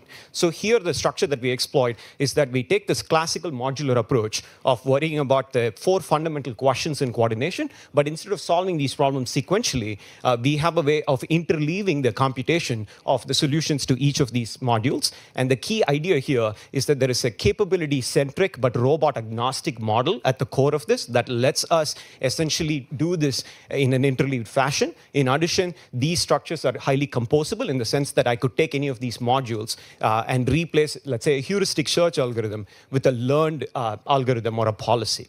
Finally, let me take this opportunity to shamelessly plug a workshop that we are organizing at ICRA. There is still time to submit an abstract, so please do so. Thank you so much. Hi, everyone. This isn't a beer, but I'd like someone to hold it. Okay, so I'm Michael Burke. I'm from Monash University in Melbourne. And I thought I'd bring some fighting talk because I don't think there are enough roboticists anymore. And that's because I think deep learning has shifted our entire focus to task performance. But what it means to be a scientist is to think about understanding that we used to have with mechanistic models. And so my research is really how we can bridge these gaps. And we've worked with collaborators over the last few years, and more recently in my own lab, on thinking about the inductive biases that we can use to try and bring some of the benefits of understanding in mechanistic models across to deep learning. So that might be differential controllers, residual models, differential simulators, all kinds of things. But our playbook is actually pretty simple. What we do is we identify an inductive bias in a network already, or a desirable one. That brings structural assumptions, which gives us theory, and hopefully that gives us understanding, sometimes performance. So as a taste, this is a recent preprint by Ji and Zhang, and this is a mixture density network. It's a neural network that predicts a distribution over actions you may want to take using different sort of Gaussians. It does that with a feed-forward layer. If you look at that feed-forward layer, you can see that you can rewrite that as a feedback control law that pulls you towards some goal, if it's acting on this hidden state. So that's interesting. You can think about a linear projection as a feedback control law. You can think about this mixture model then as actually a switching feedback control law, switching between different controllers. Now, we don't train our models to do that, so we can actually take this new model and derive a new evidence lower bound to do that, and we get skill discovery for free using these kind of latent feedback controllers. These are skills. So that works on more complicated tasks, but I choose this simple sort of character drawing task as a nice illustration of the benefits of doing this. First of all, because we have latent feedback controllers, we open up a whole bunch of classical control stability in terms of we can do sort of learn linear dynamics models and then prove stability, but also we can see empirically that our latent states in these latent feedback controllers remain bounded close to those things seen in our training data. So that is a really nice example of how some additional sort of theory gives us insights and understanding and some performance. Thanks.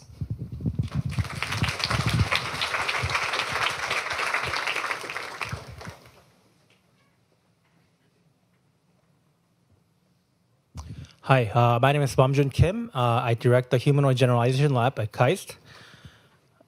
So the current idea in vogue for implementing a general purpose robot is big data, big model, and end-to-end training. But here's a problem with this approach. It just consumes too much power. So for example, Meta's Llama 8 billion model uses 250 to 300 watts to just make an inference. Now this is just for an LLM, which has to process a discrete set of symbols. I can only expect for robots, which has to process continuous high-dimensional sensory data and output a sequence of continuous actions, the power requirement would be larger.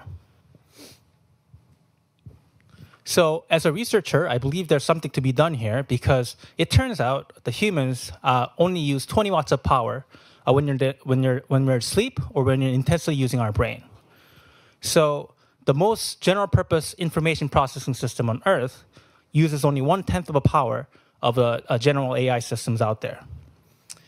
So this tells me that there's something significantly wrong with how we're implementing our AI systems. So we at Huge are conducting a variety of different research to implement a general-purpose robot. But today at our poster, I'm going to talk about an inductive bias that we designed for object representation to train a robot that can, for a context-rich manipulation that can manipulate non-graspable objects that are like the ones that are shown here. And we can do this at a fraction of training time compared to end-to-end training approaches. And we can do this for a variety of novel objects, including the ones that involve rolling dynamics.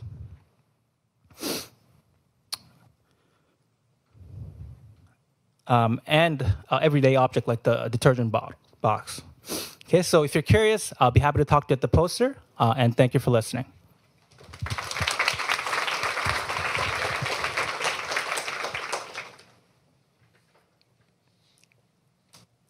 Hello, my name is Karen, and I direct the Control and Trustworthy Robotics Lab at the University of Washington. In our lab, we are interested in building trustworthy autonomous systems that can operate seamlessly with, alongside, and around humans. And here I'm highlighting some core research challenges that my lab focuses on. The first is in safe control. So here we're trying to answer the question in these dynamic multi-agent settings, how close is too close, and how do we go about ensuring that our robots satisfy these constraints? The second is in interaction-aware planning. So how do we ensure that robots can anticipate how humans behave, especially in response to the robot's own actions? And third is in high-level task specifications, where we want to specify and encode these task specifications into robot planning algorithms so that our robots will successfully accomplish the desired task. And so here I'm going to highlight some recent work coming out of my lab. So when we're thinking about multi-agent interactions, there are often shared constraints that all these agents need to satisfy. For example, don't hit each other. But then how do we determine whether an agent should take more or less ownership of that constraint? In other words, who should be more or less responsible? And so in some recent work, we are using some control barrier-based techniques to define what responsibility means in these multi-agent interactions. And we're also leveraging differentiable optimization to also infer what responsibility is from data. And the second work, we are developing diffusion-based policies for robot navigation in these multi-agent dynamic scenes. Here, we are developing guided diffusion models using control barrier functions and control Lyapunov functions to ensure that these robots' motion is both safe and efficient in these highly dynamic settings. And then in third, we have some recent work on extending some prior work we have on differentiable temporal logics. And we have released 2 new packages, one in JAX and one in PyTorch, where we're able to, well, you just have to find out more at my poster.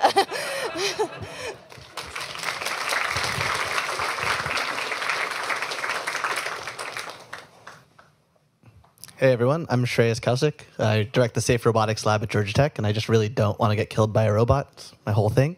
So we build plug-and-play safety methods. If you take a out-of-the-box diffusion policy as an example, and you tell it not to hit wine glasses, it will still sometimes hit wine glasses, even with perfect state information. And really, these are just ads for my ICRA papers, so come check them out. In this case, we built a safety filter that surprisingly can take these multimodal policies and occasionally bump you into a higher performing mode without any explicit task knowledge. So now we're trying to really understand how do we improve performance through safety. We also solve weird problems. So I was asked, how would you pollinate strawberry flowers? This turns out to be a very big problem in indoor farming. And we realized we could close the loop with a microscope to do visual servoing. The safety aspect here is a little bit more philosophical about feeding our population. But we also caught a bee. That was pretty cool. Microscopes. Yeah. And then the thing that I'm very excited about coming up now is if you're stuck with learned dynamics. So here's a drift parking vehicle. It's hard to model that from first principles, but you can take a good guess from data. And then we can actually directly do reachability analysis to understand the safety of the system modeled as a neural network. And we did it over and over and over until the battery ran out. It was pretty fun. So come check this out at ICRA if you'll be there. Now, my position statement is that we need numerically sound safety methods. Last year, our RSS paper showed that sometimes your robot will just crash even when you think you proved that it won't. And it's because what you put on the paper is different from what you put on the computer. We're trying to be very, very careful about what we put on the computer being as complete in our theory as possible so that when it breaks, because it will, we know exactly what went wrong. It was just that our model was wrong. We can update that as opposed to updating new theory. Cool. Come check out the poster. Thanks.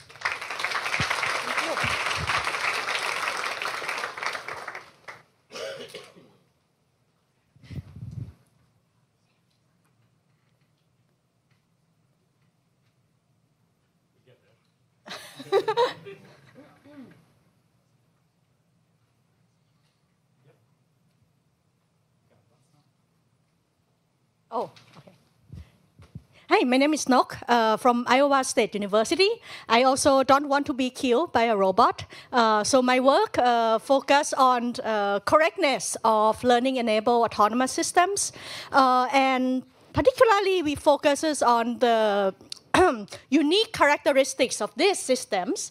First of all, they have many requirements, and oftentimes these requirements are conflicting, meaning that there are situations where the robot cannot satisfy all the requirements.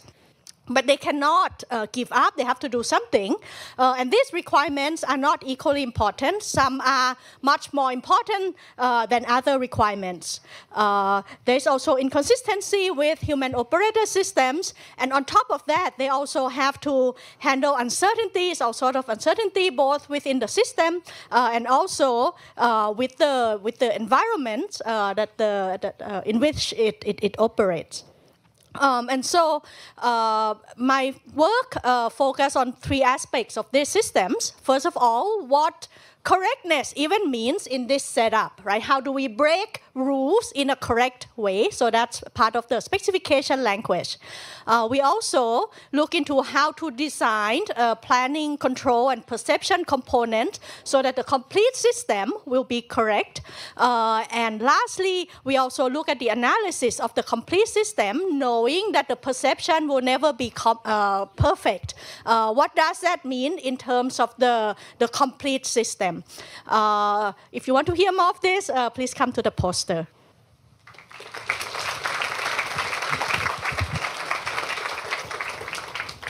Right, this was all robotics in 90 minutes. I guess it's 94 minutes. Sorry about that.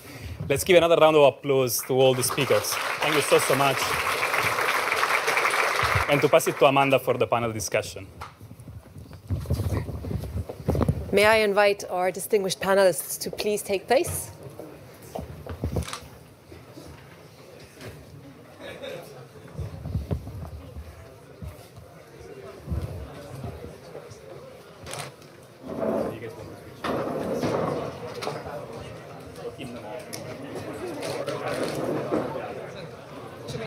move over? Sure. So I'll just do a quick intro and then hand it over to you guys for a quick intro, and then we'll proceed as What is that? with everybody. Oh, is the one that Amanda was holding? I don't know. I'll just do a quick intro. Just leave it there, it's okay. And then I'll hand it over to you guys so you can do a quick 30-second intro of yourselves, and then we'll switch over to those two broad questions. Yeah. Okay, awesome. You guys good? Yeah. Awesome. And I guess we have 3 mics.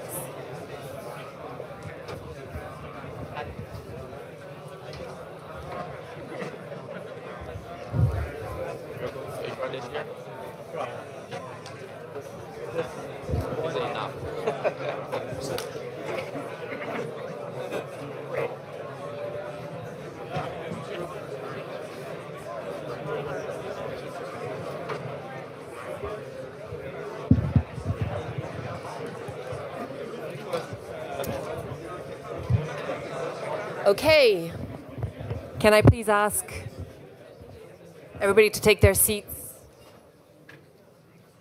Wonderful. All right, so I'm Amanda Prorok, and I have the pleasure of moderating this panel this afternoon. So we're going to be structuring this panel in 4 main parts. We'll begin with a quick intro of each of our panelists. We'll then move on to discussing 2 broad questions that I believe capture the pulse of robotics today.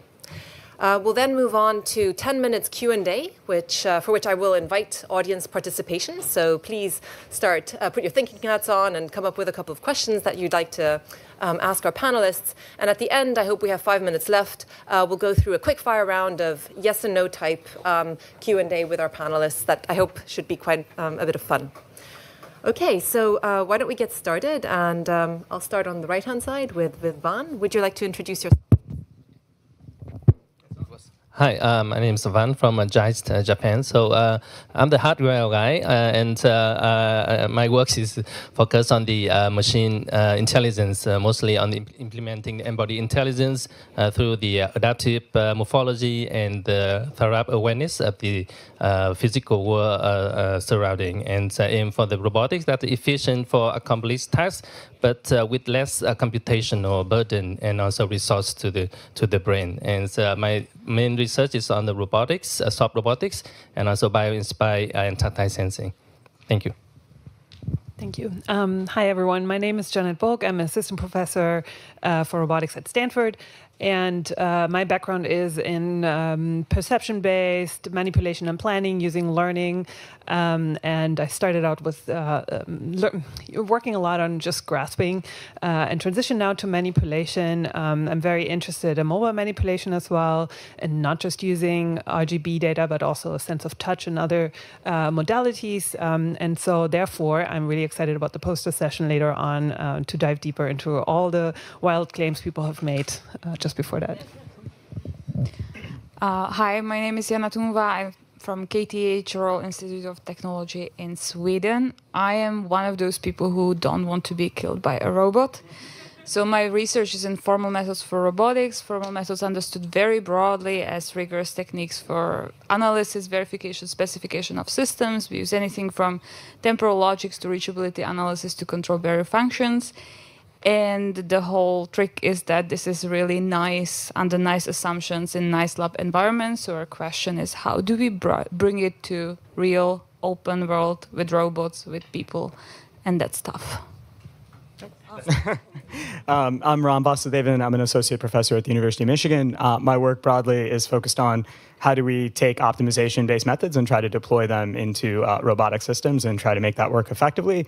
My group has worked on all sorts of things. So we've done soft robot stuff, we've done autonomous vehicle stuff, we've done legged stuff, we've done locomotion, we do perception stuff. I think the thing that I care the most about is how do we take tools that exist out there and bring rigorous guarantees about how they function and how to make that actually scalable and deployable in the real world. Hi, I'm Liam Paul. I'm a prof at the University of Montreal. Before that, I was a postdoc here with John Leonard, who's hiding at the back, and Daniela. It's great to be back here.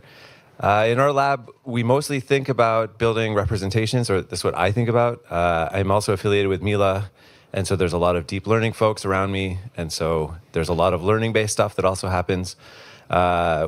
We also think a lot about quantifying uncertainty and bringing some kind of guarantees towards these learning-based systems, mostly from the standpoint of perceptual representations.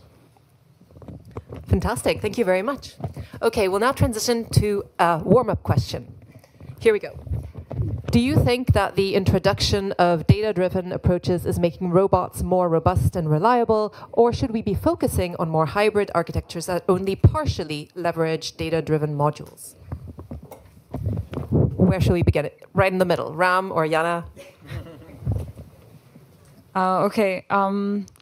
Right, so I think we saw a little bit of indication where the trends are going. I think the future is hybrid. As a formal methods person, I have to say reliable.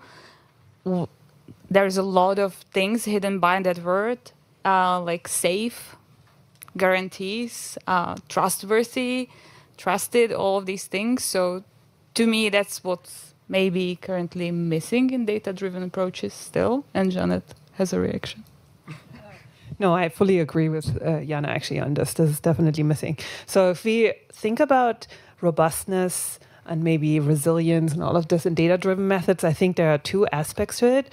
I think on the one hand, data-driven methods, I personally find them to be more robust to small changes in the environment. Like you exchange the object, the environment changes, the lighting changes. I think I find that these data-driven methods that are ingesting a lot of data, maybe based on internal VLM, they can actually generalize to all of these things now, which was definitely not possible before. But then on the other hand, if you actually see a robot that is running a learn policy move, it looks very ugly. I mean, not like in a way it looks intuitive. It's often based on imitations, but still the way they're moving, it doesn't look very smooth or flexible or reactive. And also, they don't have these safety guarantees yet. So I think if we talk about robustness, there are like these different axes that we could consider. Yeah, so I forgot who it was. I think maybe Michael Berg, who said like, who wasn't necessarily talking about a hybrid model, but a model that maybe uses structure as scaffolding for learning. I may be remembering who talked about this, but that would maybe be a third way to think about it as well. Cool. Yeah, I guess I mostly agree. I mean, I think that kids these days, though, they just want to train neural networks, you know? And they don't like doing math and things like of that nature. So You sound like an old guy. I mean, so I call it how I see it. I think, Ram, you have to step in now. Well, I kind of agree with Liam. I think the thing that's happened is I think the data-driven methods just have become particularly low-hanging fruit at the moment, given the scalability of the tools, be they hardware or software that we've been developing.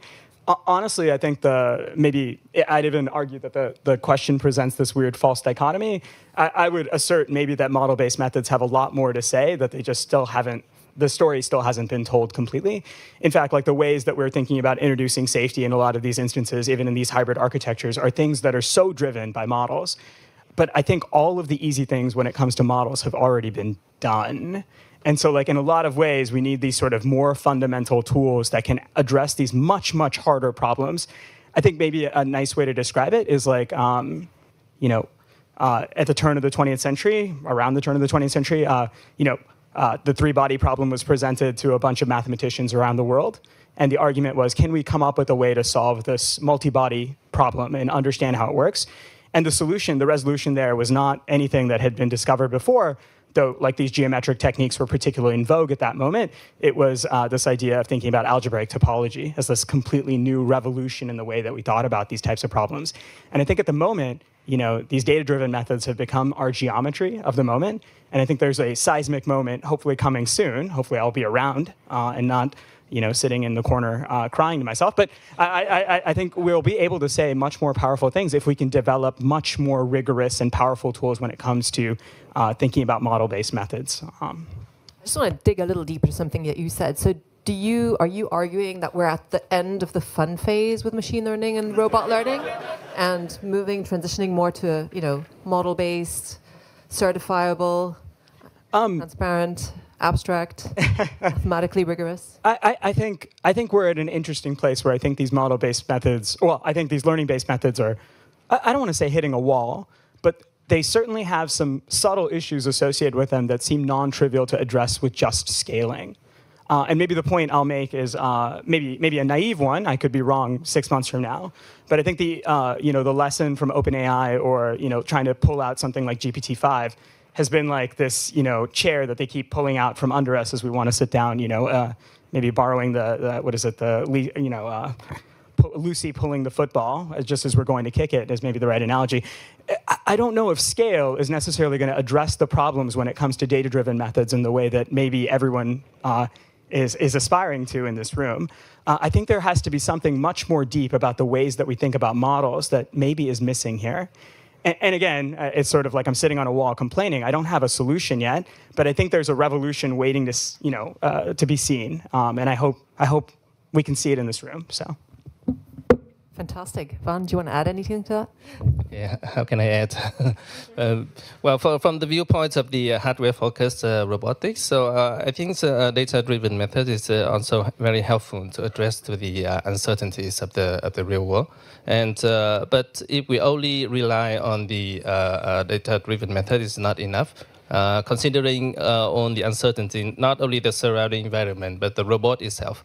Okay, think about the backlash, about where friction, everything changed, especially on the long term and in the open wide. So that's something data-driven method cannot capture that. So I think that the hybrid combination between the embodiments and the data-driven methods can be something in the next phase, and we can.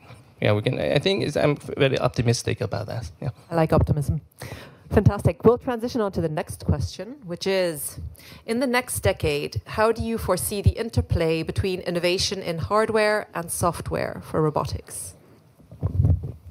Okay, so I can continue. So, okay, in terms of hardware, so I think in the future, so there's many innovation in terms of hardware.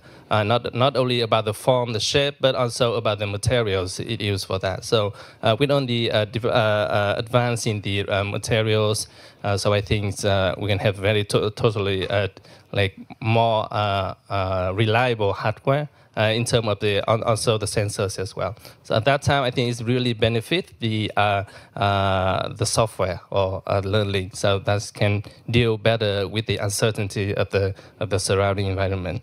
And I think the integration of like co-design between the software and hardware is something need to be done at the first stage, so that we can aim for the robotic system that's not only efficient but also resilient to any change of the surroundings, but with less computational burdens. So that's how I really look forward. Yeah. Yeah, maybe I can respond to it not as a hardware person, but as a person who needs good hardware, which is, I think, many of you. So I think we are really held back by the bad hardware that we have to deal with in research, but also in industry. But even in research, where we do much smaller scale things, we're not trying to bring things into an actual consumer's home. So in my experience, when I have projects where I work with hardware that is pretty mature, like ARMs, right? Like they're pretty mature. But then I also try to work on projects where we need like cooler hardware, like new hands, dexterous hands, or cool new sensors. And what I find is that these new cool designs that look really promising, they're just not robust enough to do really like out there research that really it goes to the limit of this hardware, right? Like, and really tries them out. So, for example, I'm just going to bring up the example of data collection, right? Like, that's just one. You can't just do really large-scale data collection with this brittle hardware that we have. Even the ARMs that we have are sometimes failing very often, and I think that holds us back because there are so cool designs out there. I'm just thinking of one example that we dealt with, which is this roller grasper. So it's a gripper that has active surfaces embedded in the hand. So in this particular case, it was basically wheels that were actually had gel side sensors wrapped around it. And I thought like, oh my God, this is such a cool design. It's so mind-boggling and so out of the box thinking. So I don't have to deal with the context switching anymore for in-hand manipulation, because I can literally just wheel the object around in hand. Such a cool idea. But then we tried to use it for our research project, and we came up with a project, but we really had to treat the actual hardware like a raw egg, because there was one thing, one of it, and it was built by a grad student who ran out of time, obviously. And this is not to blame the grad student. This is just like the incentive structure that we built at academia. And so we can't really use this cool out-of-the-box hardware that doesn't have to be anthropomorphic, but can where we can really think very creatively about what we can do with a robot in our research. And I think that holds us back. And I would hope that with some of the work that comes out of actually learning labs, like I'm thinking, for example, of Sharon Song's Yumi gripper, right? Like that, I think a lot of people adopted because the fingertips are so cool and robust, right? But it's maybe not something, not to blame, hardware people. I'm sorry, but I think maybe this hand wouldn't have come out of a mechanical engineering lab because it's not cool in the mechanical engineering sense, but it's so useful for learning people, right? Like to just go out there in the real world and use this Yumi grip. And this is just like a small example. And again, like I don't want to blame hardware people. They work with different incentives from machine learning people, right? And so, but I think I would hope that in the future, these incentives kind of maybe align and people come together. Yeah. Would anybody else like to add to that? A lot of shots fired there. I think that if we froze hardware development right now, there's the majority of the things that we think about robots doing, we should be able to do with the hardware that we have right now. I mean, of course, better hardware can make it easier, and I think there will be continual developments. But if you think about self-driving, like I would certainly make the argument for self-driving if we froze sensor development and hardware development, that what we have should be sufficient to solve the problem of self-driving. Like if it is solvable, it's a question of algorithms. And so, yeah, I mean, I guess I'm a computer scientist, so I'm biased. But I think, from my perspective, there's really still a heck of a lot of work to do on the algorithmic side to catch up to the potential that we already have from the hardware that the hardware people have already so graciously provided us with. I think that's a really good point. Maybe I can add another perspective to this question. How many people in here actually develop robots that do the thinking on board versus off board? And is this something that we care about, or are we just kind of like, yeah, in 20 years' time it'll happen. We'll have smaller NVIDIA chips that run in, you can run inference in real time, but how much do we care about that?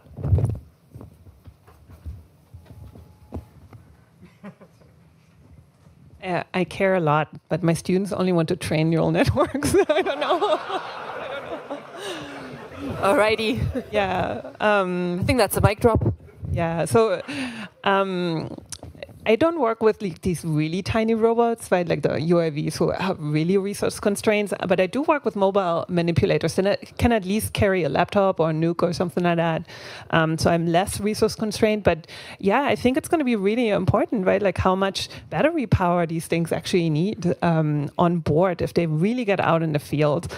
Or let's say we do another DARPA robotics challenge. I think we should reinstate or maybe even make some of the constraints even harder, like the bandwidth constraints from the operator or the onboard compute and all the things that have to be run on board. And I think that's important and maybe something that industry doesn't think about right now. And I think, there's this question often in people's mind, oh, what can we do as academia? We don't have all the GPUs.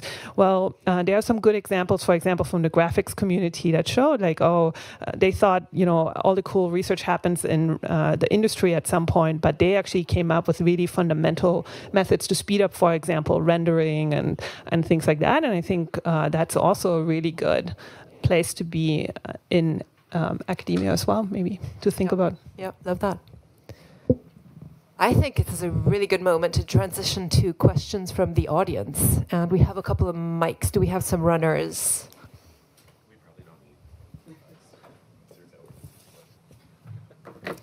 think we can volunteer, Mike. Yeah.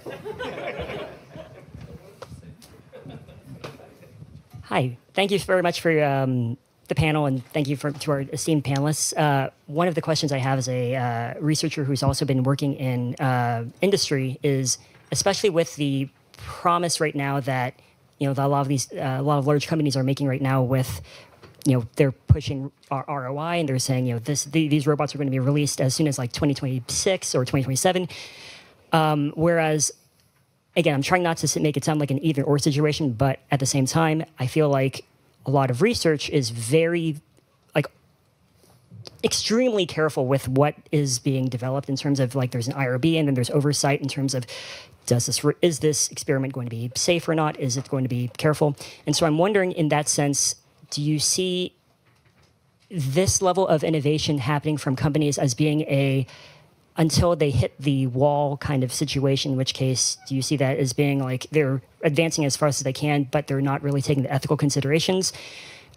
And on top of that, do you think that this could be something they might need to, there might need to be more oversight in terms of, regulating a lot of new models that come out so that people don't feel displaced? A lot of the kind of what sparked this was that a lot of the generative AI and the discussion about AI and who actually has access to it right now, and do people feel safe around it? Would somebody like to venture an answer? Where do we start? Where do we start with that? Should there be more oversight?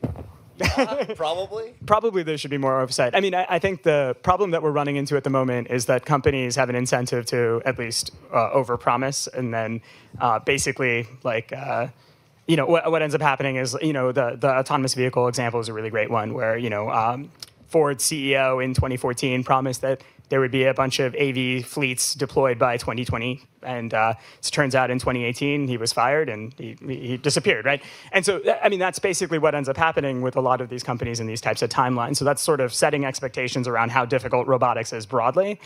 But I mean, speaking to your safety issues, I think the challenge that ends up happening, I mean, speaking from a policy perspective, is you want these systems out in the world to be able to do this kind of data collection correctly. We don't understand how to think about safety sometimes for these kinds of systems. And so we allow this sort of experimentation to occur in the attempt to try to collect the kind of data that we need to be able to understand how to deploy things safely. That's a really terrible paradigm because basically we are all the crash test dummies that exist out there, and any one of us could be in trouble with respect to that. But that's how the U.S. has thought about policy in this arena at the moment. Yeah, so one thing to think about is that we have sort of a long-term horizon perspective in research, and we also don't have the resources to compete with industry, right? In terms of people, manpower, in terms of compute. So I think that it's very natural that the research questions that we ask are quite different than the ones that are asked in industry that is kind of aiming to get cool stuff working fast to have something to show. Whereas I think that we are trying to have a little bit more fundamental questions on what if it works? What does it mean? Yeah, pretty much that. I mean, kind of, but also kind of not. I think we also try to do cool stuff fast. I'm not sure I completely understood the question, but it sounded like there was some premise that academia is super risk averse. And I'm not sure I agree with that premise in the first place. Of course, the scales are different and things are different, but I mean, I think there's plenty of academics out there who are trying to push hard and go fast, but with maybe a different set of resources or a different set of, how to put this, motivating factors somehow, yeah. I think it's a great moment to field another question from the audience. Who would like?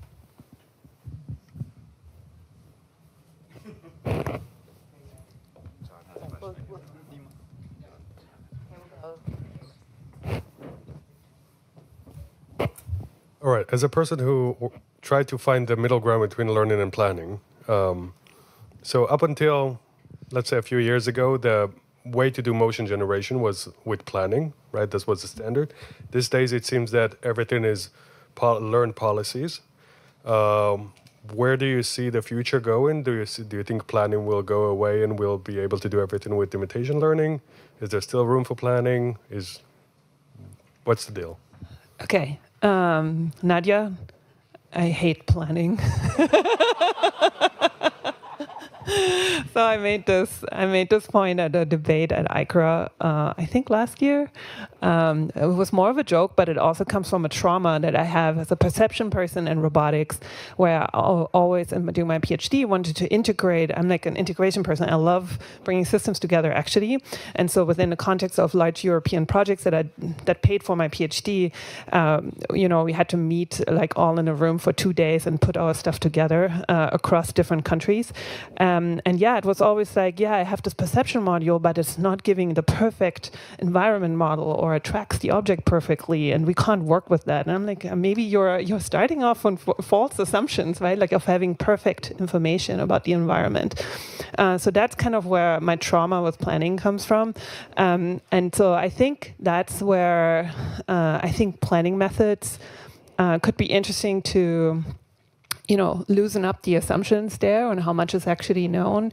So I like, for example, Lydia Kavraki's recent work that is like doing microsecond planning, for example, and then you can be really fast even though you have only partial information. So I think that's one way for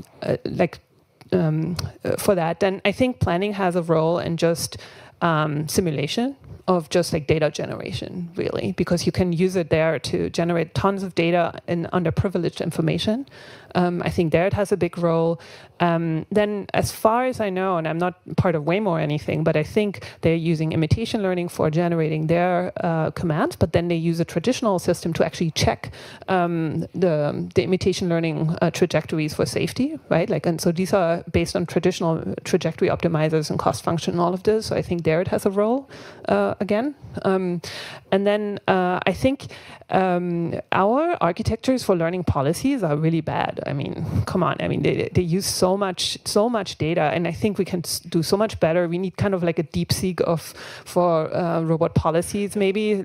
I think someone brought it up. There was like someone who had these quotes from Jan LeCun and from Rich Sutton, right? Like that we need like better right? And you were the one with the scaffolding, right? I'm sorry that I misrepresented you.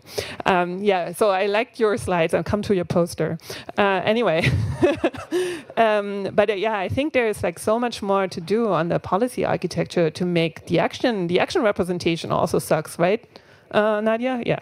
So, yeah, there's so much work to do to make this more efficient. And I think and one way could be to put planning in for things that could be done well with planning. Like, for example, just reaching for things. We know how to do this, right? Like, we know how to do collision avoidance. But then what's hard to model are the things that are actually in contact with the object, right? Like opening this can and like bending over this little metal piece, or this is the stuff that's hard to model where learning comes in. And so maybe for combining this with a planning-based method just for reaching, I see there's some opportunity for having better policy architecture there. Fantastic. I'm going to field one question from somewhere deep there. Yes. And then we're going to do a quick fire round. Okay, I'll come running. I'll come running.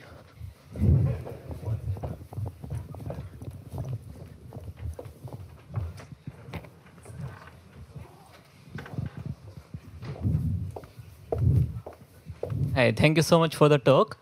When we try to compare different methodologies, for example, one is using data-driven approaches, just take a lot of data and then train the model.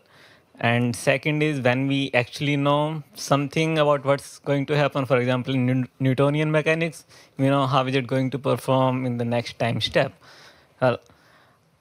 Do you think that a lot of people who train the neural networks know what the model is actually learning, or in coming years we will be able to know like what is it actually going to do, or is it something that only AI can understand?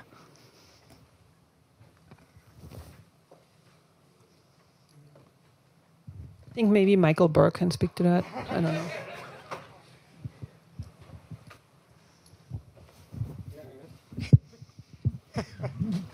I think there's a lot of work left to be done in that, in basically interpreting what, for example, latent spaces and whatnot have to show. I think, again, there was a presentation today, maybe it was Michael, who was talking a little bit about like trying to figure out the structure of these kinds of things and reasoning more rigorously about them. That's a hard question. You can see the power of these data-driven methods, but trying to figure out how to think about what they mean is still a thing that everyone in this room, I think, is really interested in trying to understand more. Anybody else want to? Yeah. I mean, the way that I see it is it's about building the scaffolding that allows you to have guarantees, and then doing some learning inside of the scaffolding is maybe a potential way forward. And it would be really, really great if we could like interpret what these models are doing exactly, but we might even pay a price for that. But there might be other ways that we can, have guarantees within a larger system context where there's smaller parts that are learned. So like, I mean, I'm also an integrationist. That's how I would consider.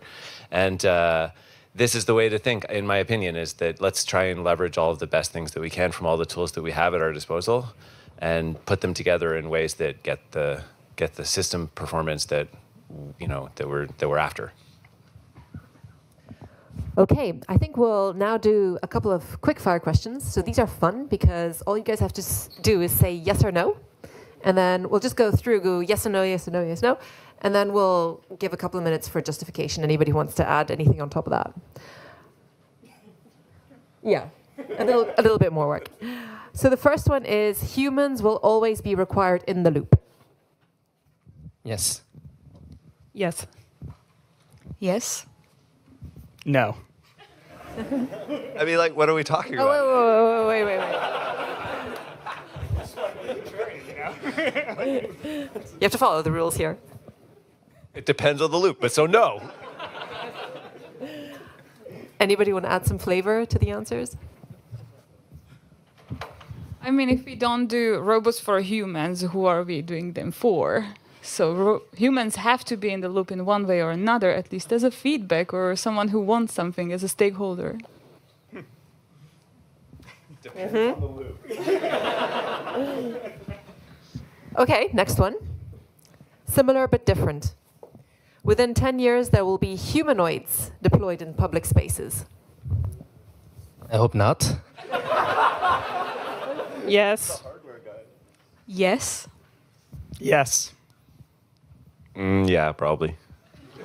Okay. Why are we so optimistic about humanoids? I'm not optimistic about them, but I think they will be just hanging out in public space, being completely useless. They don't have to do anything useful. They're just going to be lingering, They could just be like dancing. I'm going to have to adjust the wording of my waving. question. Maybe just standing and not falling over, I mean, it's an achievement. Okay, that one's on me. Okay, I like this one. The future of robotics will revolve around brain and body co-design, i.e. algorithms and morphology/hardware. Yeah, maybe I said from the beginning, yes, yeah. No. Yes. Yes. No. I hope so. That will be my answer. Why do we think robotics might or might not go there? I said no because it's just annoying. Sorry, I don't know how to put it differently, but wouldn't we want to kind of converge at some point, or do the loop once and then we're done? I just find it annoying. Like, I'm wondering, people want to have it maybe simple. That's what I'm thinking. I mean, if the loop is very slow, like it is right now, then sure, yes. But I'm assuming we want something a bit more efficient, and I'm not sure if that's practical to think about. But yeah, I'm not sure. It's not that annoying because we can do that before we actually make something, right? So if we can combine like a environment or simulator that can put all the embodiment and learning and everything there, so that would be nice. And we do everything before that, so it's not that annoying, I think. I'm thinking more consumer, right? Like, would the consumer be annoyed with that? That's what I'm thinking about, but yeah. We have 30 seconds left. I think we can squeeze in one last round, the last question.